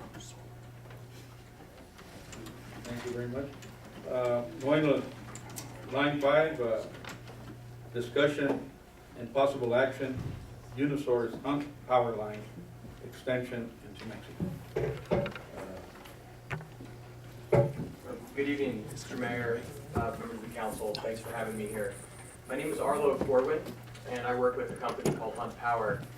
I'm here to introduce a project that we're just in the very early stages of working on here in Nogales. I reached out to Mr. Dealey a week or so ago, and we talked about what's the best way to brief the mayor and the council members about the project, and he advised that coming here before the body, this body, and before the public was the most appropriate way to do that, as opposed to individual meetings. So we're here tonight. Thank you, Mr. Dealey, for coming to the meeting today. I have a short presentation I could give, but maybe I'll just spend a few minutes first just talking a bit about kind of why we're here and what we're up to. We're in the very early stages of a project, the planning phases of it. And as you may have seen in the paper, we posted for a public meeting tomorrow night. And just to be clear, it's an information gathering session. I've been in town for the last week or so, meeting with members of the public and potentially affected landowners to really gather information and find out about some of the local concerns that might be down here when we do actually get to proposing the project before this body and before other permitting entities. So the meeting is tomorrow night at the Holiday Inn Express from 5:30 to 8.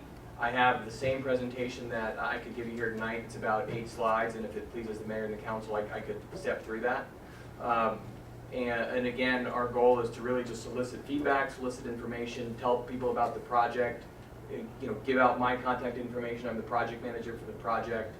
If people have questions, if members of the public have questions, we want to encourage folks to reach out to me, to reach out to the other information sources we have. So as we get to designing this project, we have all the benefit of local input. Our goal, by the time we actually are able to propose the project to the city and other bodies, that we've had the benefit of all that information from the landowners, from the council, from other stakeholders, so we're that much further down the road. So were you gonna actually show a little more on the? Yeah, if I could, I can maybe just plug into that screen there and show 8 or so slides and step through that. If that pleases the mayor and the council? Excuse me. And I'm sorry, this is a board that we were going to present tomorrow night. So yeah, let me. Can you hear me okay? Here, Yeah, you're coming okay. fine.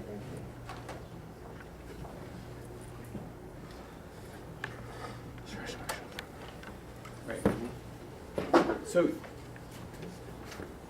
and I apologize, members of the public can't see this. Maybe I could just talk about it real quickly, then I'll turn it around. Okay. So the project overview, and again, I'll talk about this in the context of the presentation, but it involves 3 components. And maybe I'll do it through the presentation, actually. We have the same slide in there. That way members of the public can see as well. Is that okay? Sure. Thank you.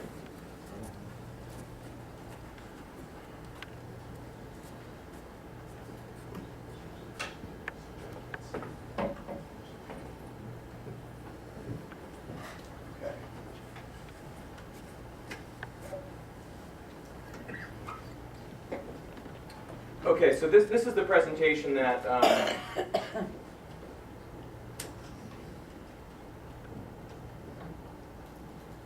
thank you. There we go. Okay. So this is the presentation that we're giving tomorrow night at the Holiday Inn, and we encourage all members of the council, Mr. Mayor, many members of the public who would like to come and hear the same presentation, but there'll be other members from the Hunt Power team who will be at the meeting, also some members from Unisource, and I'll talk a bit about their involvement in the project.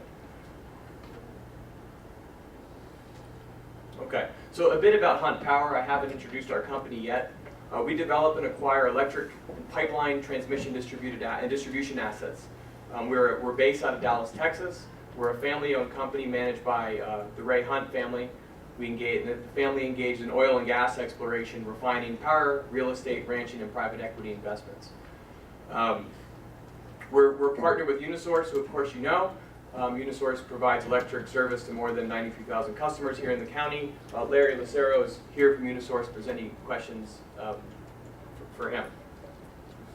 So before I move on, any questions about our company, or would you like me to keep I moving don't know, forward? just the Hunt name brings back some other, are they related to this is just out of curiosity, are they related also to the big Hunt family there in Texas? So there's several Hunts in Texas. This particular family is engaged in the oil business. There are other members of the family engaged in other businesses, but yeah, the Hunt. This is the Hunt family. Yes, from Dallas, Texas. Yeah. So as discussed, and I could certainly walk up and kind of talk through that map. I can see it's a bit difficult to see from here. We're in the very preliminary stages. We don't. We're at the point of information gathering. We don't have a formal matter to discuss or to vote on, for example, in front of the body. We really want to gain as much insight to the local perspective as we can. And we, this is more for tomorrow, but I'm certainly here to take any comments that the council or anyone has. But tomorrow, the plan is we have several of these maps printed out. We have comment cards, and we're encouraging members of the public to draw things. And some of the landowners I've met with, for example, have said, well, be much more efficient if you went this way, not that way, if you located a facility here, not there. So we're trying to get all that feedback that we can, early on in the process. Now is that, there's no line there about the power line that runs through there? Yeah, so this is a bit awkward. Okay. So this here is the Valencia substation, the Valencia generating station. The project, which I'll talk more about on the next slide, involves a transmission line from the Valencia substation at this point to the gateway site, which is, people familiar with this area? I'm trying to think of the right way to locally describe it. There's a graded site that's currently owned by UNS. At the gateway site, we would install a DC converter station, and I'll talk about that on the next slide. And then we would have a line south to interconnect with CFE's grid with the Mexico grid. And I'll talk more about this on the next slide. The reason we chose this line as a starting point, and it is just a starting point, this was a line that was approved in a previous process in about 2005, and we started with that on the map. We realized some things may have changed in the city since then, but we wanted to start somewhere. So we put that on the map, and this is what we're soliciting comments on. So I'll go back here so I'm not I was blocking. just going to ask you, where is the port of entry there, Mariposa port of entry, roughly where that line, is that pretty close to where the line goes through, going south? Just to the east, just to the east of number 3. Yeah. That's, okay. So the project really has three components. The first is starting with number 1, which is really in the middle of the project, but a new gateway substation. This is a parcel currently owned by Tucson Electric Power, and this is where we would locate a DC converter station.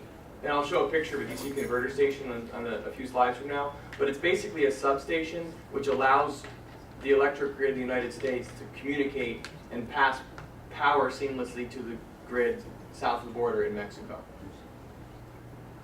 There'd be a new approximately 3-mile line from, as I mentioned, from the Valencia substation, moving west, and then to the Gateway substation. So that would be a new line. We've met with most of the landowners on that line and gotten some initial feedback of how we might be able to move things around. And then the third component would be a line that goes from the Gateway substation south to interconnect with CFE's grid in Mexico. The concept is that while both the US and Mexico grids are at 60 hertz, which is the frequency, they're at, at the same, they're both AC, they're at different frequencies.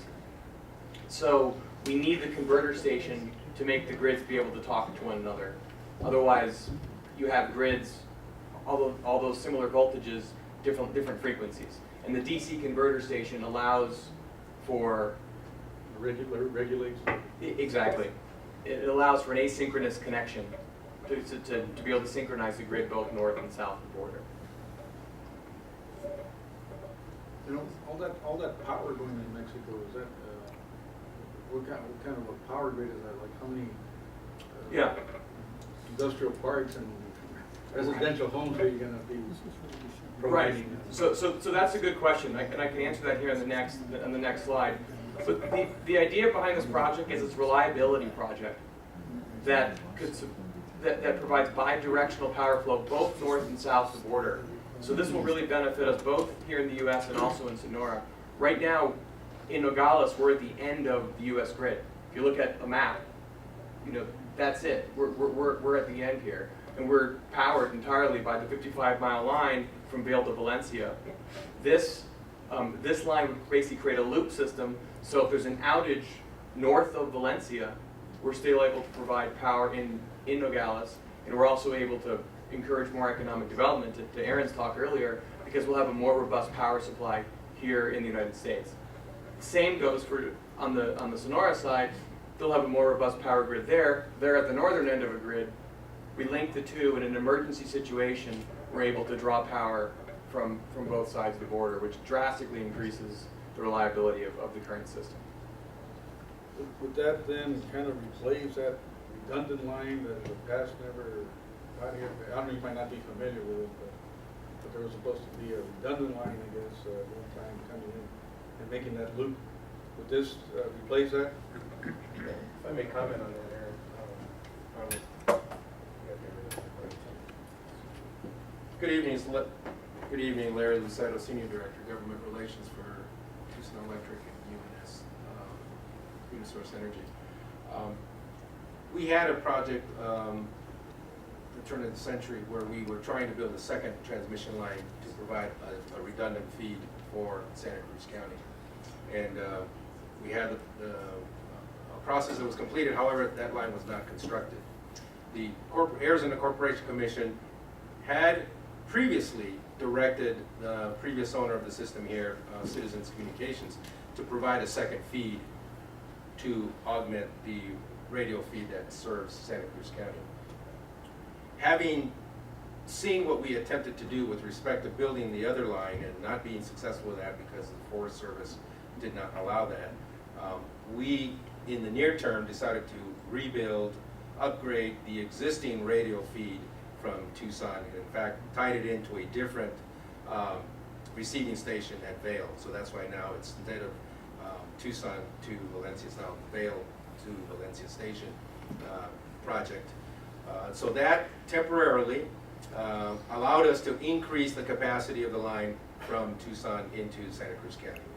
The Corporation Commission felt that in the near term that is an acceptable condition in terms of being able to serve all the load in Santa Cruz County and the expected near-term growth that we expect here in Santa Cruz and Nogales. So for the short answer is yes, it does, but the opportunity to create the original concept, which is a redundant feed, is now a possibility with this project. So yes.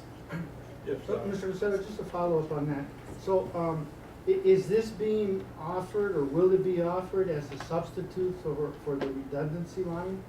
I mean, because as I understand it, the ACC order still stands, right? It's been delayed, but the it still ACC stands. it has not ordered a second line to be built per se. They recognize that the current capacity of the transmission line that was rebuilt from 115 capacity to the 138 kV capacity is meeting the needs. And along with all of the other improvements that have occurred at all of the substations in the region, as well as all of the other distribution system improvements, they're comfortable with the current condition. However, we still think that we could make a much better, more reliable, robust system with the project that we're talking about here with HUD transmission. So then eventually this will be offered in lieu of the redundancy line? This will accomplish that redundant fee. But I mean, it will be offered to ACC in lieu of, because the order still stands for ACC, right? The commission will have to approve this, and one of the arguments we would be making, obviously, would be that it will provide redundant feed that And the reason I'm being insistent on being specific here, because I think that's knowledge that the council needs in order to determine what position they're gonna take on this line and so on. Mm-hmm. So the order for ACC still stands, but it's just been, the deadline's been extended temporarily. And that's how I understood it, is that correct? I don't know if there's a deadline extension, maybe it's Well, there was it's just- there was an initial order that be constructed correct. by a certain date. Correct. And that date's been extended at your request. And there's been modifications done to the other line. But I guess what I'm really saying is down the road, it looks like you intend to offer this in lieu of that other order. And I'm not saying it's good or bad, it's just something that the council needs to know. Yeah, it will achieve the redundancy that this region would benefit from, absolutely. Thank you very much, Mr. Lucero. Councilman Lucero. Mr. Carr, could you give us an idea of the infrastructure that's going to be in place here? Give us a comparable, just so we have an idea. Sure. And tomorrow night we'll actually have schematics, and I apologize I didn't bring those, but we have poster boards that have samples of sample poles. Here, thank you for the segue, Councilman.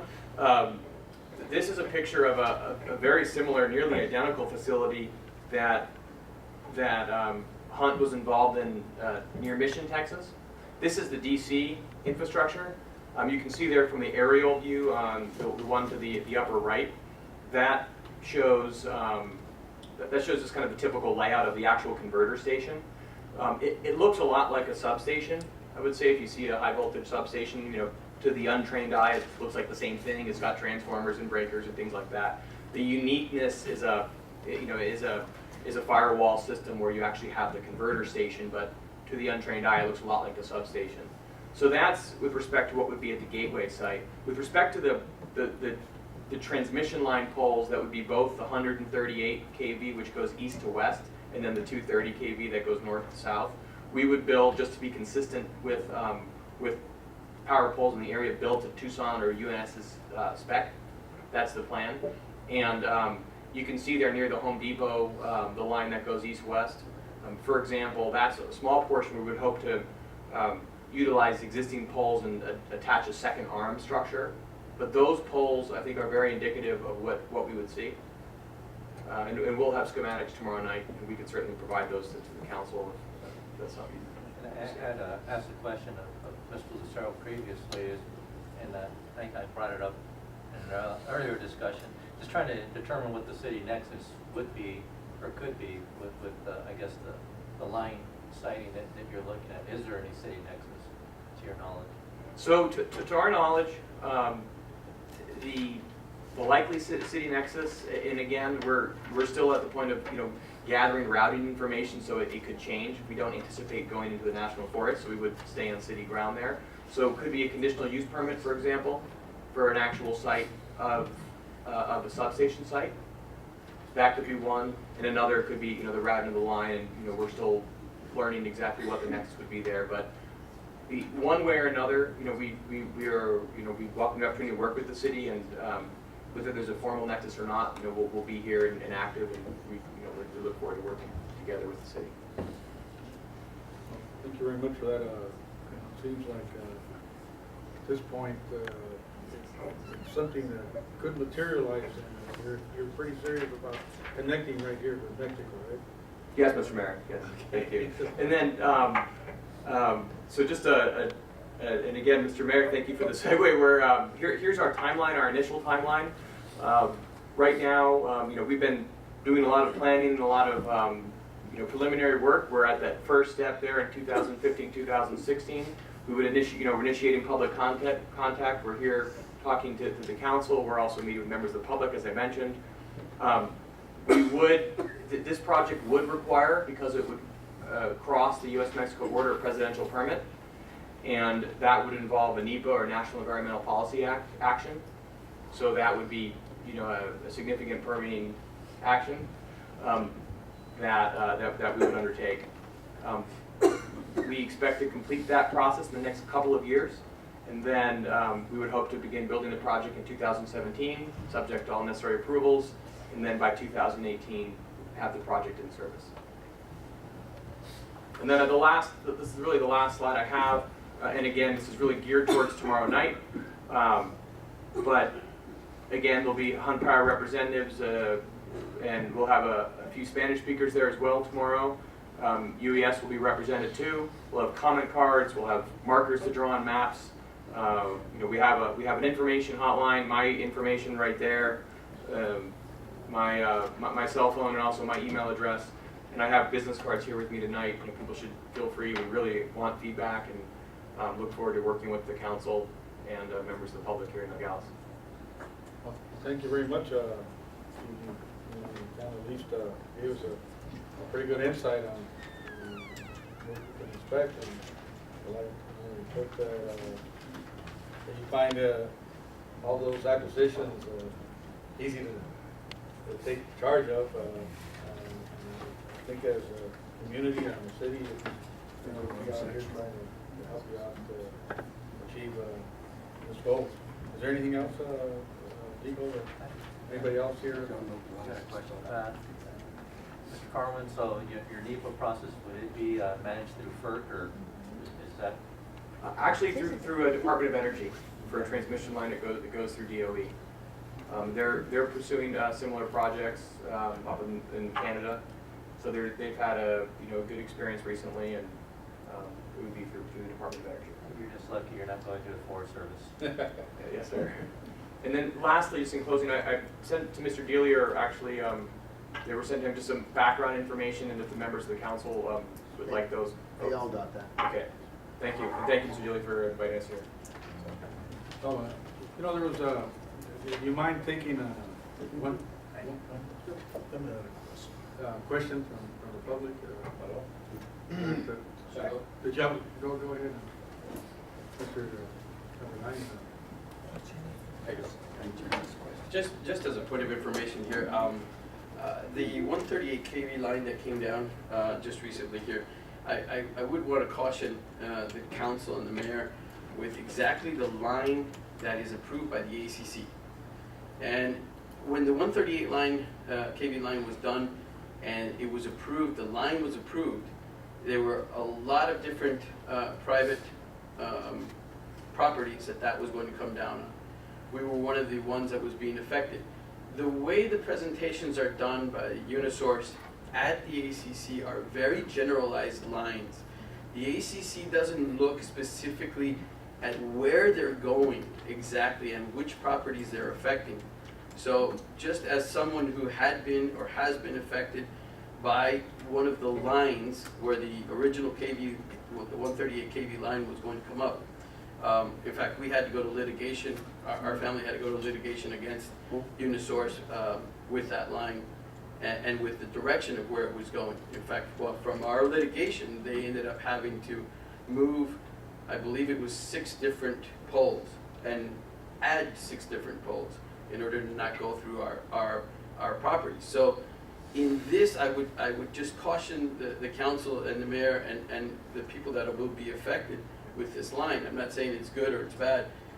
Reliability and sustainability of a good electrical grid is fantastic, especially for our community and talking about economic development. But I would caution with which facility, which properties are going to be affected, and how And also the wording in your, right-of-ways. The wording of the right-of-ways and what the city can do, especially if this is gonna go through city property, but what you can and what you cannot do in the close proximities to those sway areas of those are extremely important. That's the only comment that I had for all of you, especially if this goes over or on city property and even private property. Thank you very much for that information. I'm sure it'll come in handy. And, would you like to comment? No, thank you for the comment. We appreciate that. Real quick, are your websites current? The spelling in the www one doesn't seem correct to me. And we're trying to look it up. Oh, look at that, there's a typo. Yeah, it should be spelled, the website is spelled correctly because I was there earlier today. So it should actually say Nogales. Nogales DC Tech. Mr. Mayor, members of the council, thank you. Thank you very much.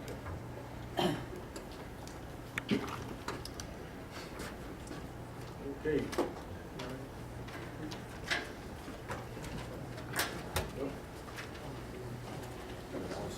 We'll continue with consent agenda. Second. All right. All those in favor? I know. We have on the liquor license, A, B. So the A is 2015-4, B 2015-5. Mr. Mayor, those were consent. Those are consent, okay. And also the minutes acceptance for Wednesday, January 14th. All those, Second. okay, all those in favor? Say aye. Motion carried.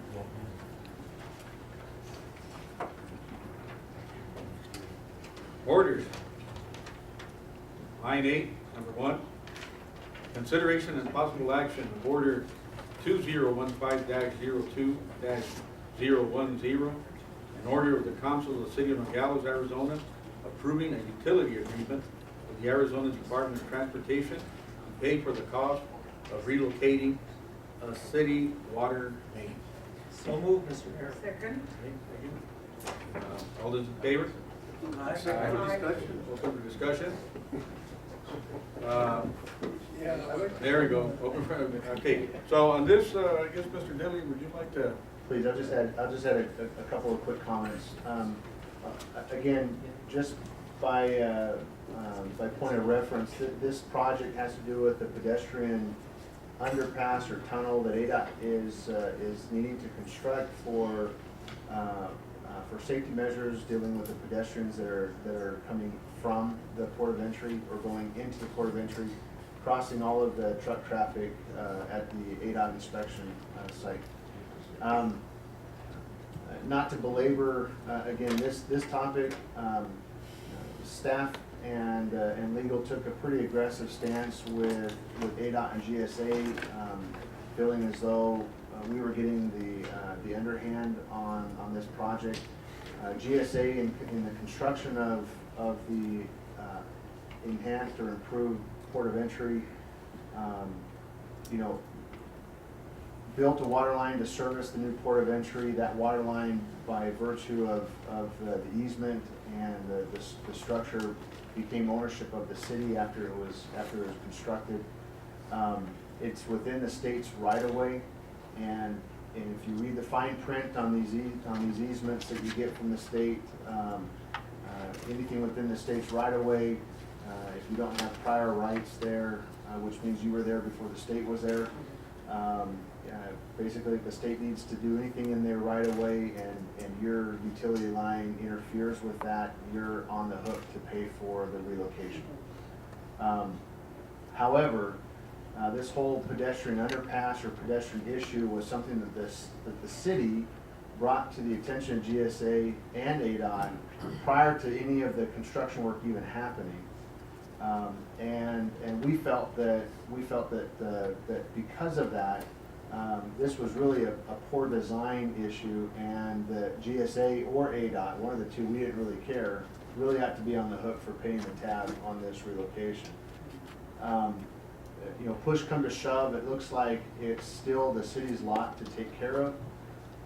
However, ADOT has come up with a little bit of a creative solution to where the city isn't actually having to cut a check if we want to. And I want to make it clear that the agreement that is before you for consideration tonight does not lock the council into any decision whatsoever. What it does do is it acknowledges that there's a definitive cost that the city, that's tied to the relocation of that line. The city is responsible for that cost, but ADOT is offering on the table, they're considering some land acquisition tied to their existing site there on Hohokum. And if the council, I mean, there's an if the council is interested in engaging the ADOT when the time comes in the acquisition of that property, what ADOT will do is they'll pay for this improvement right now. And basically there's an IOU to the state. And if we are desiring to enter into negotiations to allow the ADOT to purchase that property, then what ADOT will do is they'll take off the top of whatever the negotiated price is, you know, the cost for this, and then cut us a check for the difference. So it really isn't locking the council into anything at this point in time. It is acknowledging that we're responsible to pay for that line, and it's acknowledging the cost of the line, and it's putting on the table an option for that to be funded through a property purchase down the road, should the council decide to sell the property. If the city doesn't sell the property, we're just on the hook for the $69,000. We'll cut a check and call it all good and deal with the property issue down the road at a different point in time. The property is a pretty nice piece of land. I think you saw it, Councilman Rojas. It's actually a very nice flat hillside, and it also neighbors the property towards the north where the relay station is. So it's all part of the city property. And one of the things that Nogales doesn't have a lot of is city property. So whatever, you know, you sell now, you might be scratching your head down the road and wishing we had some more city property for, I don't know, $69,000.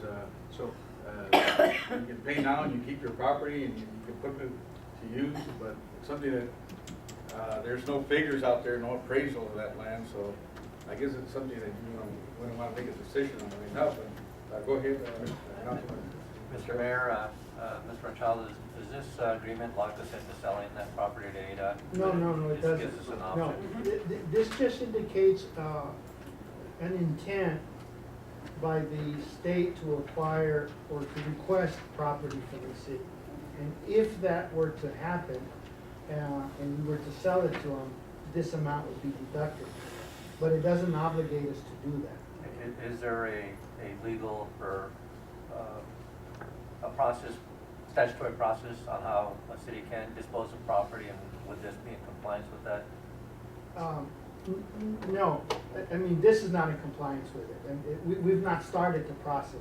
They've just indicated to us that they're interested in that, and they threw up that as an alternative. Look, if we get that and exchange it, we'll just deduct this that you owe us. So, but if we cannot reach an agreement, or the city is not, the council's not interested in selling, we just pay that amount.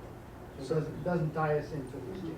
So, Mr. Mayor, members of the council, I took a look at what is a rough idea that the property that they're considering.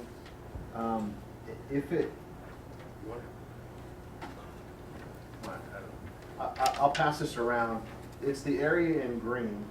The odd-shaped area is necessary for the state to have legal access to their, to their yard.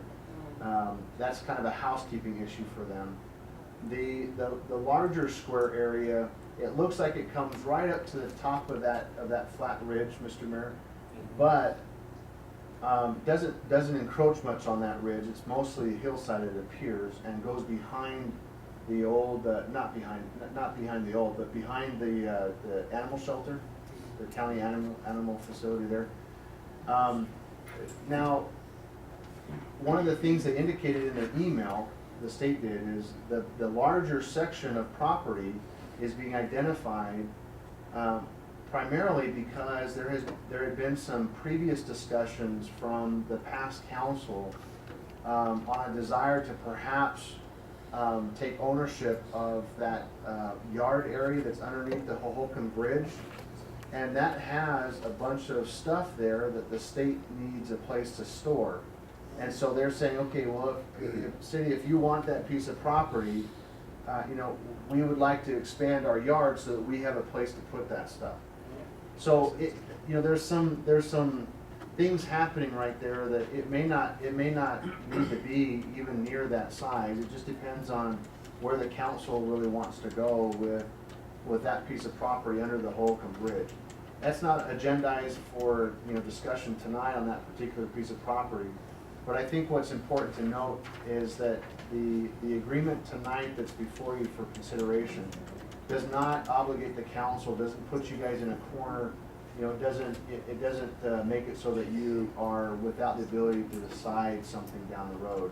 It just puts some options in front of you, some creative financing options, so that if things work, if things are interested, you know, if you're interested in selling a piece of property, it just means that we're not having to cut a check because we don't have a real budget for this particular expense out here on SR 189. Well, I don't know if any of you would like to take a look at that property, then compared with, in a sense, they would want to swap a little bit of what's under the overpass? I don't believe that they indicated that we would have to purchase that piece of property or swap it. They're at this point in time, what they're putting forward is that they would, anything that you see there in green is what they would desire to acquire from us. Recognizing that, you know, some decade ago, there was an attempt to have a swapping of property. The existing building that they're on right now, the existing parcel that they're on right now was intended to be swapped for the parcel that's underneath the bridge. Right. Well, you know, the swap didn't happen because the city was concerned about that particular piece of property for a number of reasons, but they still got the property over there off of Hope. So they really got the better end of that particular deal. So I think everything in green they're looking to acquire from us, but they're saying we need that property because the council or members of the council independently had indicated to ADOT that the city might be interested in doing some kind of park facility right there underneath that bridge for the neighborhood there. They can throw that as a sweetener or for giving the $69,000. Mr. Mayor? Be something to consider. Yes, sir. I just have a question. Are you talking the one that is at Perkins? Yes, ma'am. That property? Yes, ma'am. Does it belong to the city? No, it does not. No. ADOT. It was intended to be swapped for the property that ADOT now sits on off of Holcomb, which the city used to own. But the swap never happened. Well, half of the swap happened because ADOT got that piece of property. The city didn't get this piece of property. We declined it. But I mean, that was on our choosing. We did not want that piece of property at the time. There were some concerns about it. Go ahead, Councilman Zia. How much is 86,000 square feet in terms of acreage? 43,000 is an acre. 86,000. 2 acres. 2 acres.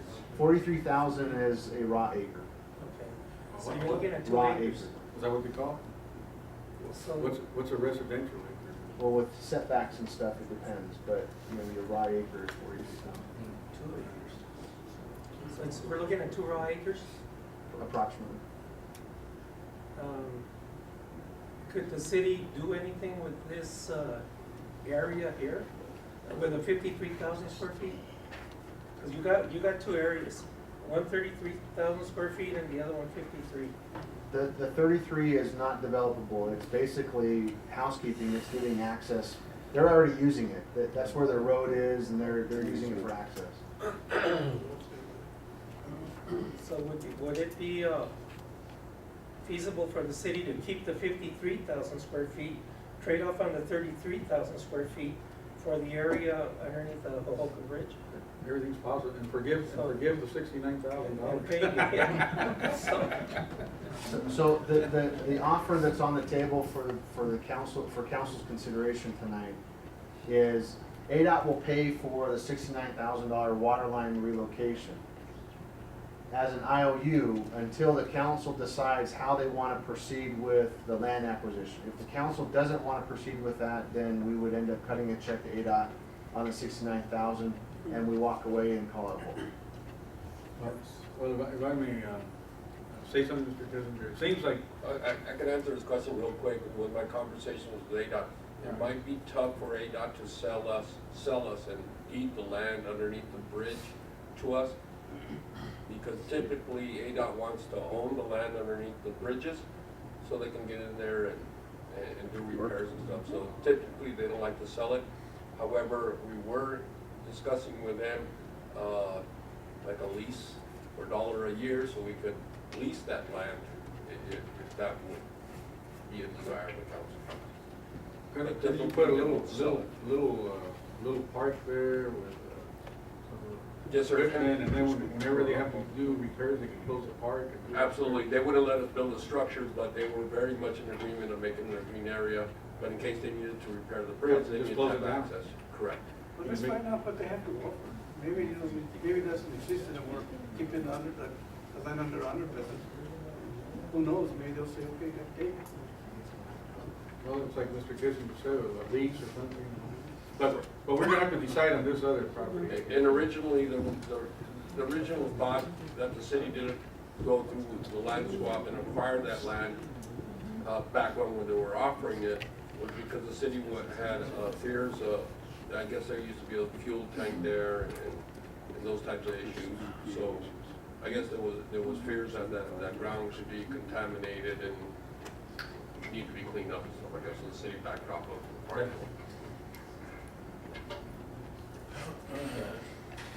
So I guess the question before it is, do we want to pay the $69,000 and hold on to that land until ADOT makes a nice offer, or do we want to sell it at all, or just give them the easement, or what are we talking about here?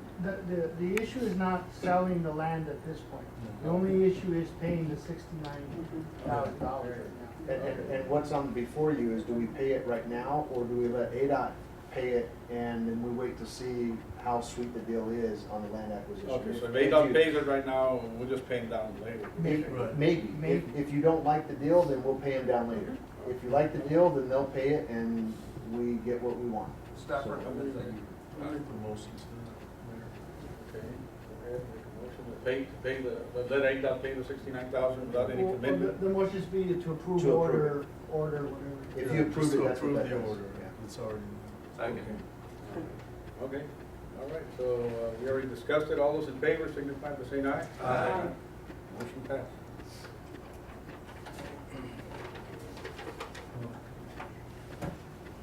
Okay,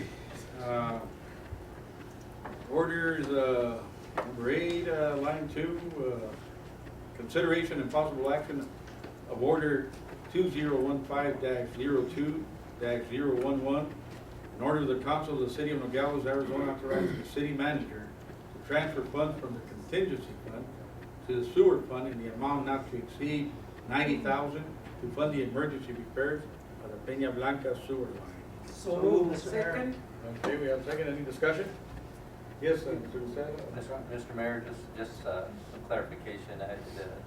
The sewer fund is an enterprise fund, correct? Yes, sir, it is. So in the event that it ever were to be making money with the transfer, would it be possible in the future to repay the general fund for this transfer, or do we have to put that in the motion? I mean, in the motion certainly wouldn't hurt, but for the council's information, city tracks all of those transfers. So in our annual fiscal statements, you'll see that there's certain monies owed back to the general fund, certain monies owed back to the water fund, so on and so forth, and so those dollars are tracked. Certainly doesn't hurt to have that listed in the, in the motion. I do want to, point out that, this past summer, the council decided to postpone the last rate adjustment, in the model. And, that's where these monies really come to play.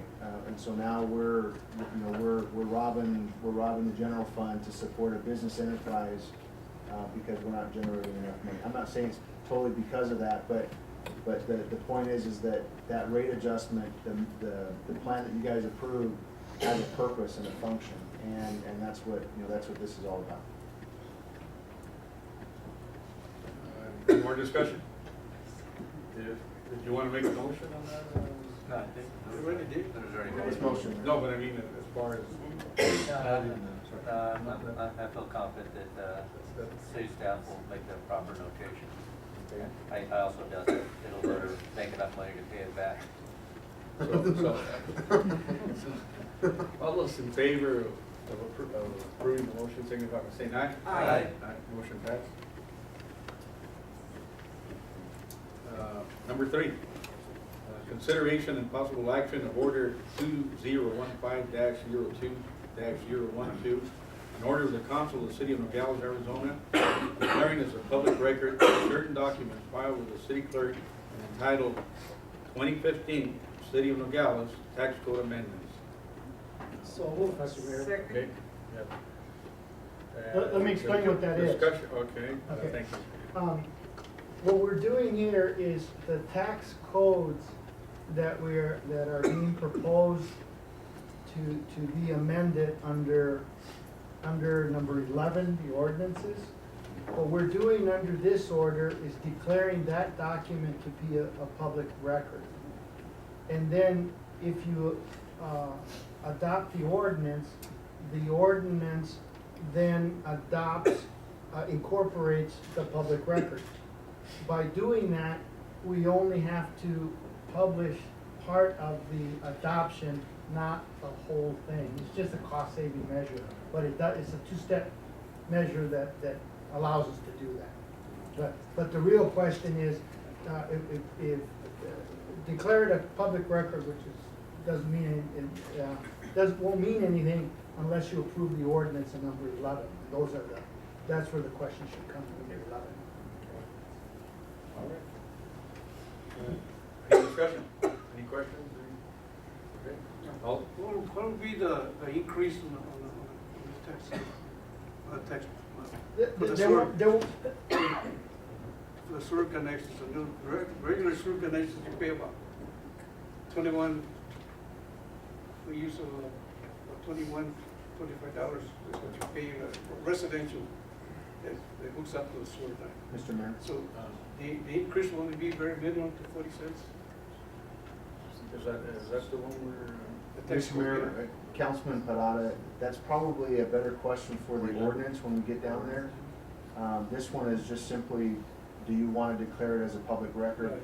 But I'll be happy to answer your question when we get down to that ordinance. So, do I have a motion? We did? All right. All those in favor, signify by saying aye. Aye. Motion approved. Number 9, resolutions. Consideration and possible action of resolution R2015-02-001. So move. Second. Right. Discussion, You we wanna really need it. Okay. Very important. Very important that we put that traffic light. Okay. Open for discussion. Okay. All those in favor, signify by saying aye. Aye. Motion approved.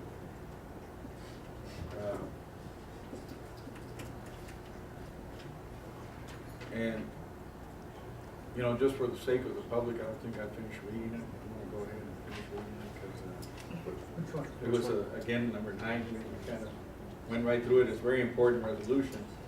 And it's a resolution of City Council urging installation of a protected left turn arrow signal at the intersection of Grand Avenue and Gold Hill Road, Mesa Verde Drive, by the Arizona Department of Transportation. We'll be asking them to take care of that for us. For the people turning left, it's always a problem when there's a semi coming or a big vehicle. you can't see, if there's any other traffic, especially the ones that are gonna turn into Gold Hill, they block the view. So that's pretty much, I guess we should have brought that out, but that's about it. Okay, we took care of that. Let's go on to number 10, public hearing on proposed amendments to the Nogales Code. We now open the public hearing. Okay. We now open the public hearing on proposed amendments to the Nogales tax code. Do we have any comments, any questions? Okay. Seeing none, do we go to number 11? Close the public Okay, we will close the public hearing on proposed amendments to the Nogales tax code. And all those in, hearing.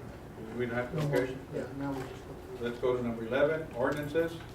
Number 1, consideration and possible action of ordinance 02015-02-002, an ordinance of the Council of the City of Nogales, Arizona, amending City Code Chapter 15A, an ordinance of the Council of the City of Nogales for Chapter 15A, Tax Code of the City of Nogales, by renumbering the chapter to be 9A of the Nogales City Code, amending, repealing, and replacing various articles, sections, and regulations of same in accordance with recent amendments adopted by the Municipal Tax Code Commission.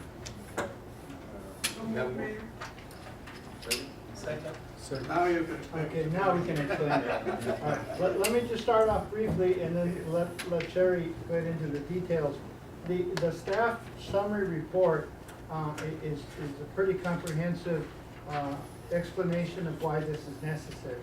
This is amendments to the model tax or tax code which the city is part of, and these are amendments that are required because of the various changes in the Arizona tax code or changes made by the Arizona legislature. Sherry can talk about the specifics of it, if there's any questions on it. But basically, it's housekeeping required as a result of the Arizona legislature making certain tax changes regarding the collection of taxes and so on. Please, it probably has to do with the new collection system that we're going to be collecting also the. Part of it, yeah. Part of it? Mayor and council, thank you. Former Governor Brewer started a tax simplification effort back in 2012. As a result of legislation implementing tax simplification, tax and license simplification, the Arizona legislature passed numerous laws in 2012, 13, and 14. Those laws affected the model city tax, the municipal tax code that almost all cities in Arizona participate in. And so we're bringing forward all those changes that are a result of that enacted legislation. A lot of it is housekeeping. It relates to definitions of what is a business and gross proceeds and definitions of various exemptions. It adds some exemptions for solar energy and nuclear energy and those kinds of things. The more significant changes deal with uniform licensing. It's only licensing for the transaction privilege tax. It has nothing to do with our occupational business licensing. It's just the transactional privilege tax license.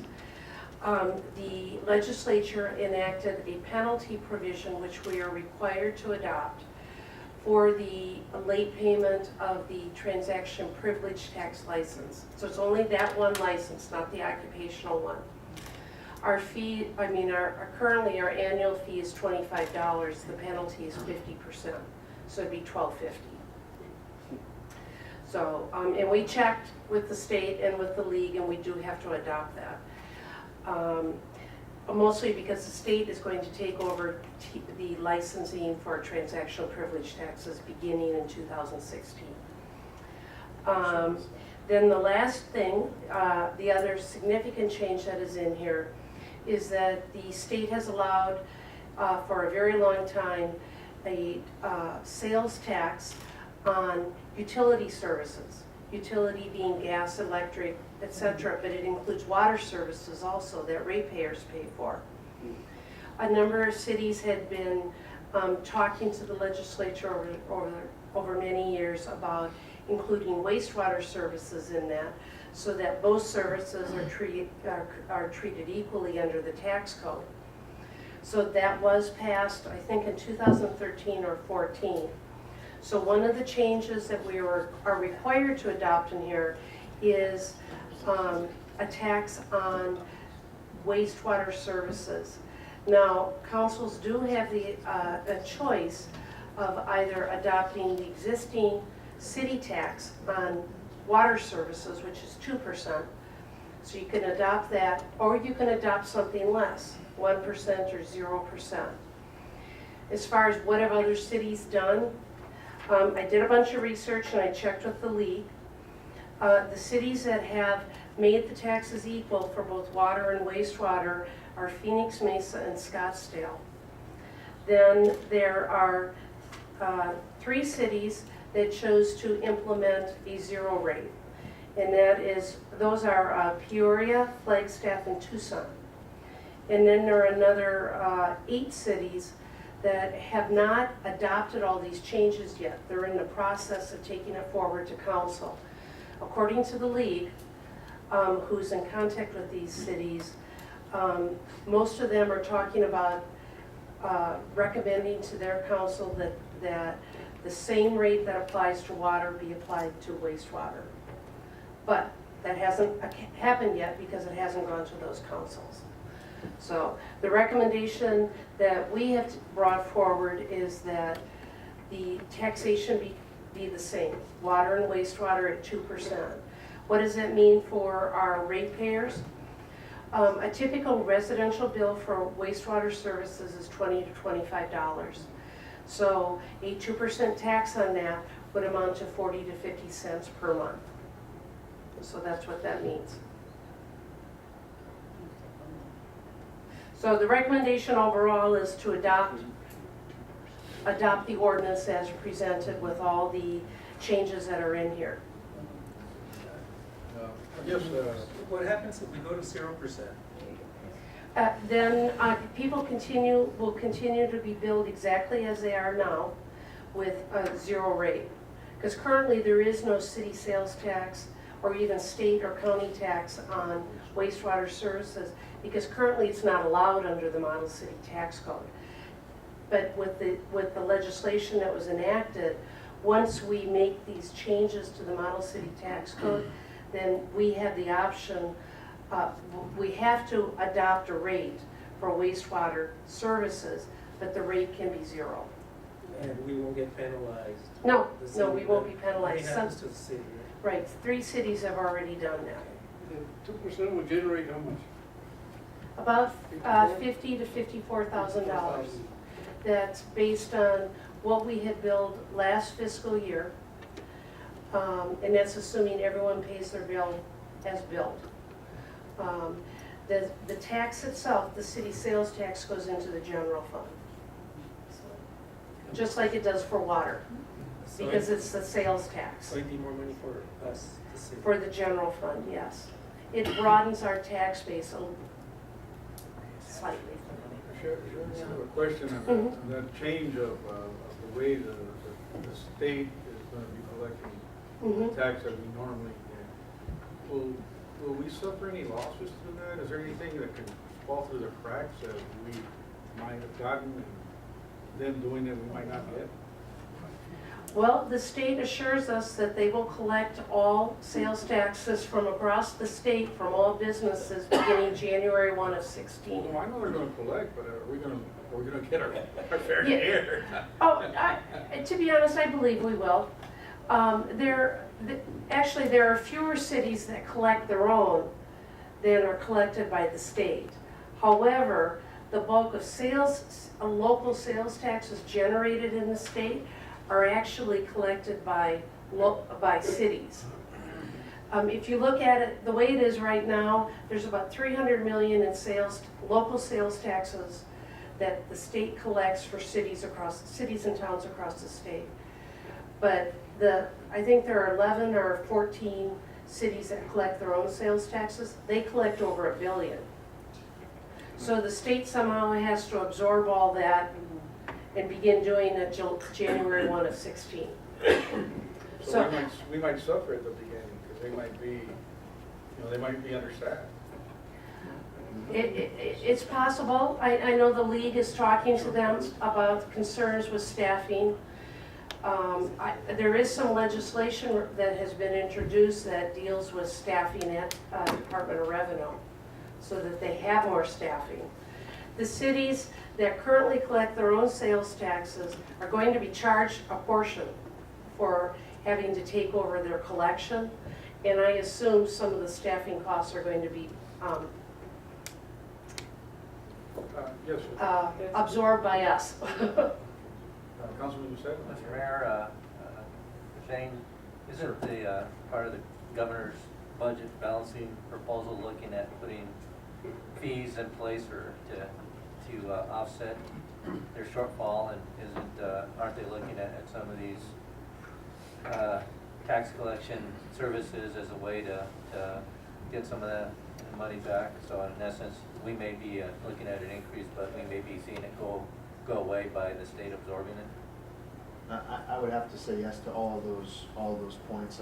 I also acknowledge that that part of the budget proposed by the governor was to fully fund K through 12, right? So I mean, it's, where are they going to come up with all that money as well? So you start questioning, okay, are the HERF sweeps coming back in full force or not? So I mean, the answer is yes, and until they decide exactly on that budget, it's anybody's best guess.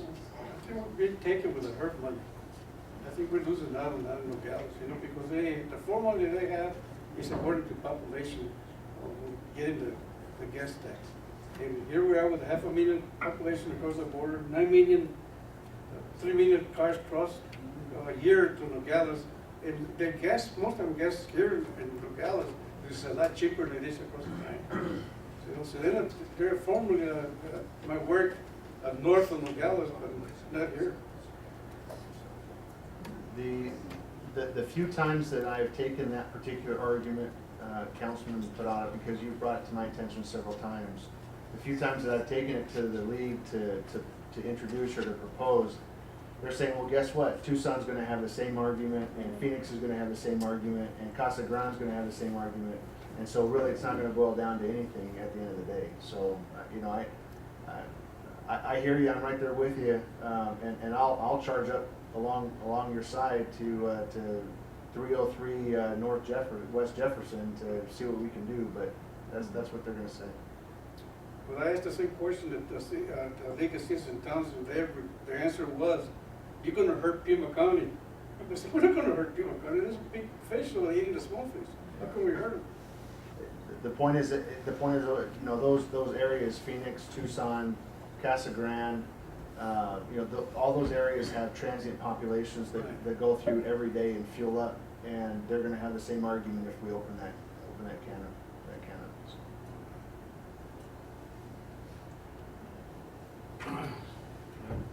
Maybe we just need to be a little more. We'll keep going. No, I mean, their traffic goes to the freeway. Our traffic goes downtown right here. We provide the service. But at least it leaves us a few dollars in the okay. I'm sorry, I think I lost my place. Getting close to the end of the night. I think we were pretty much close to the end of, that was the ordinance, and so I guess what we want to do now is I think we had a motion already. yeah, we had a motion, we discussed it, so all those in favor, signify by saying aye. Aye. Okay, thank you. And Motion carries. since it carried unanimously, can I have a motion to waive the second reading? So moved. Second. Second, all those in favor, signify by saying aye. Aye. Okay. Okay, I guess we had a couple of items that we didn't have time to discuss on executive session. I guess we still have time to go in there, and so we're gonna go ahead and we have a motion to go into. So moved. Second. All those in favor? Aye. Ayes have it.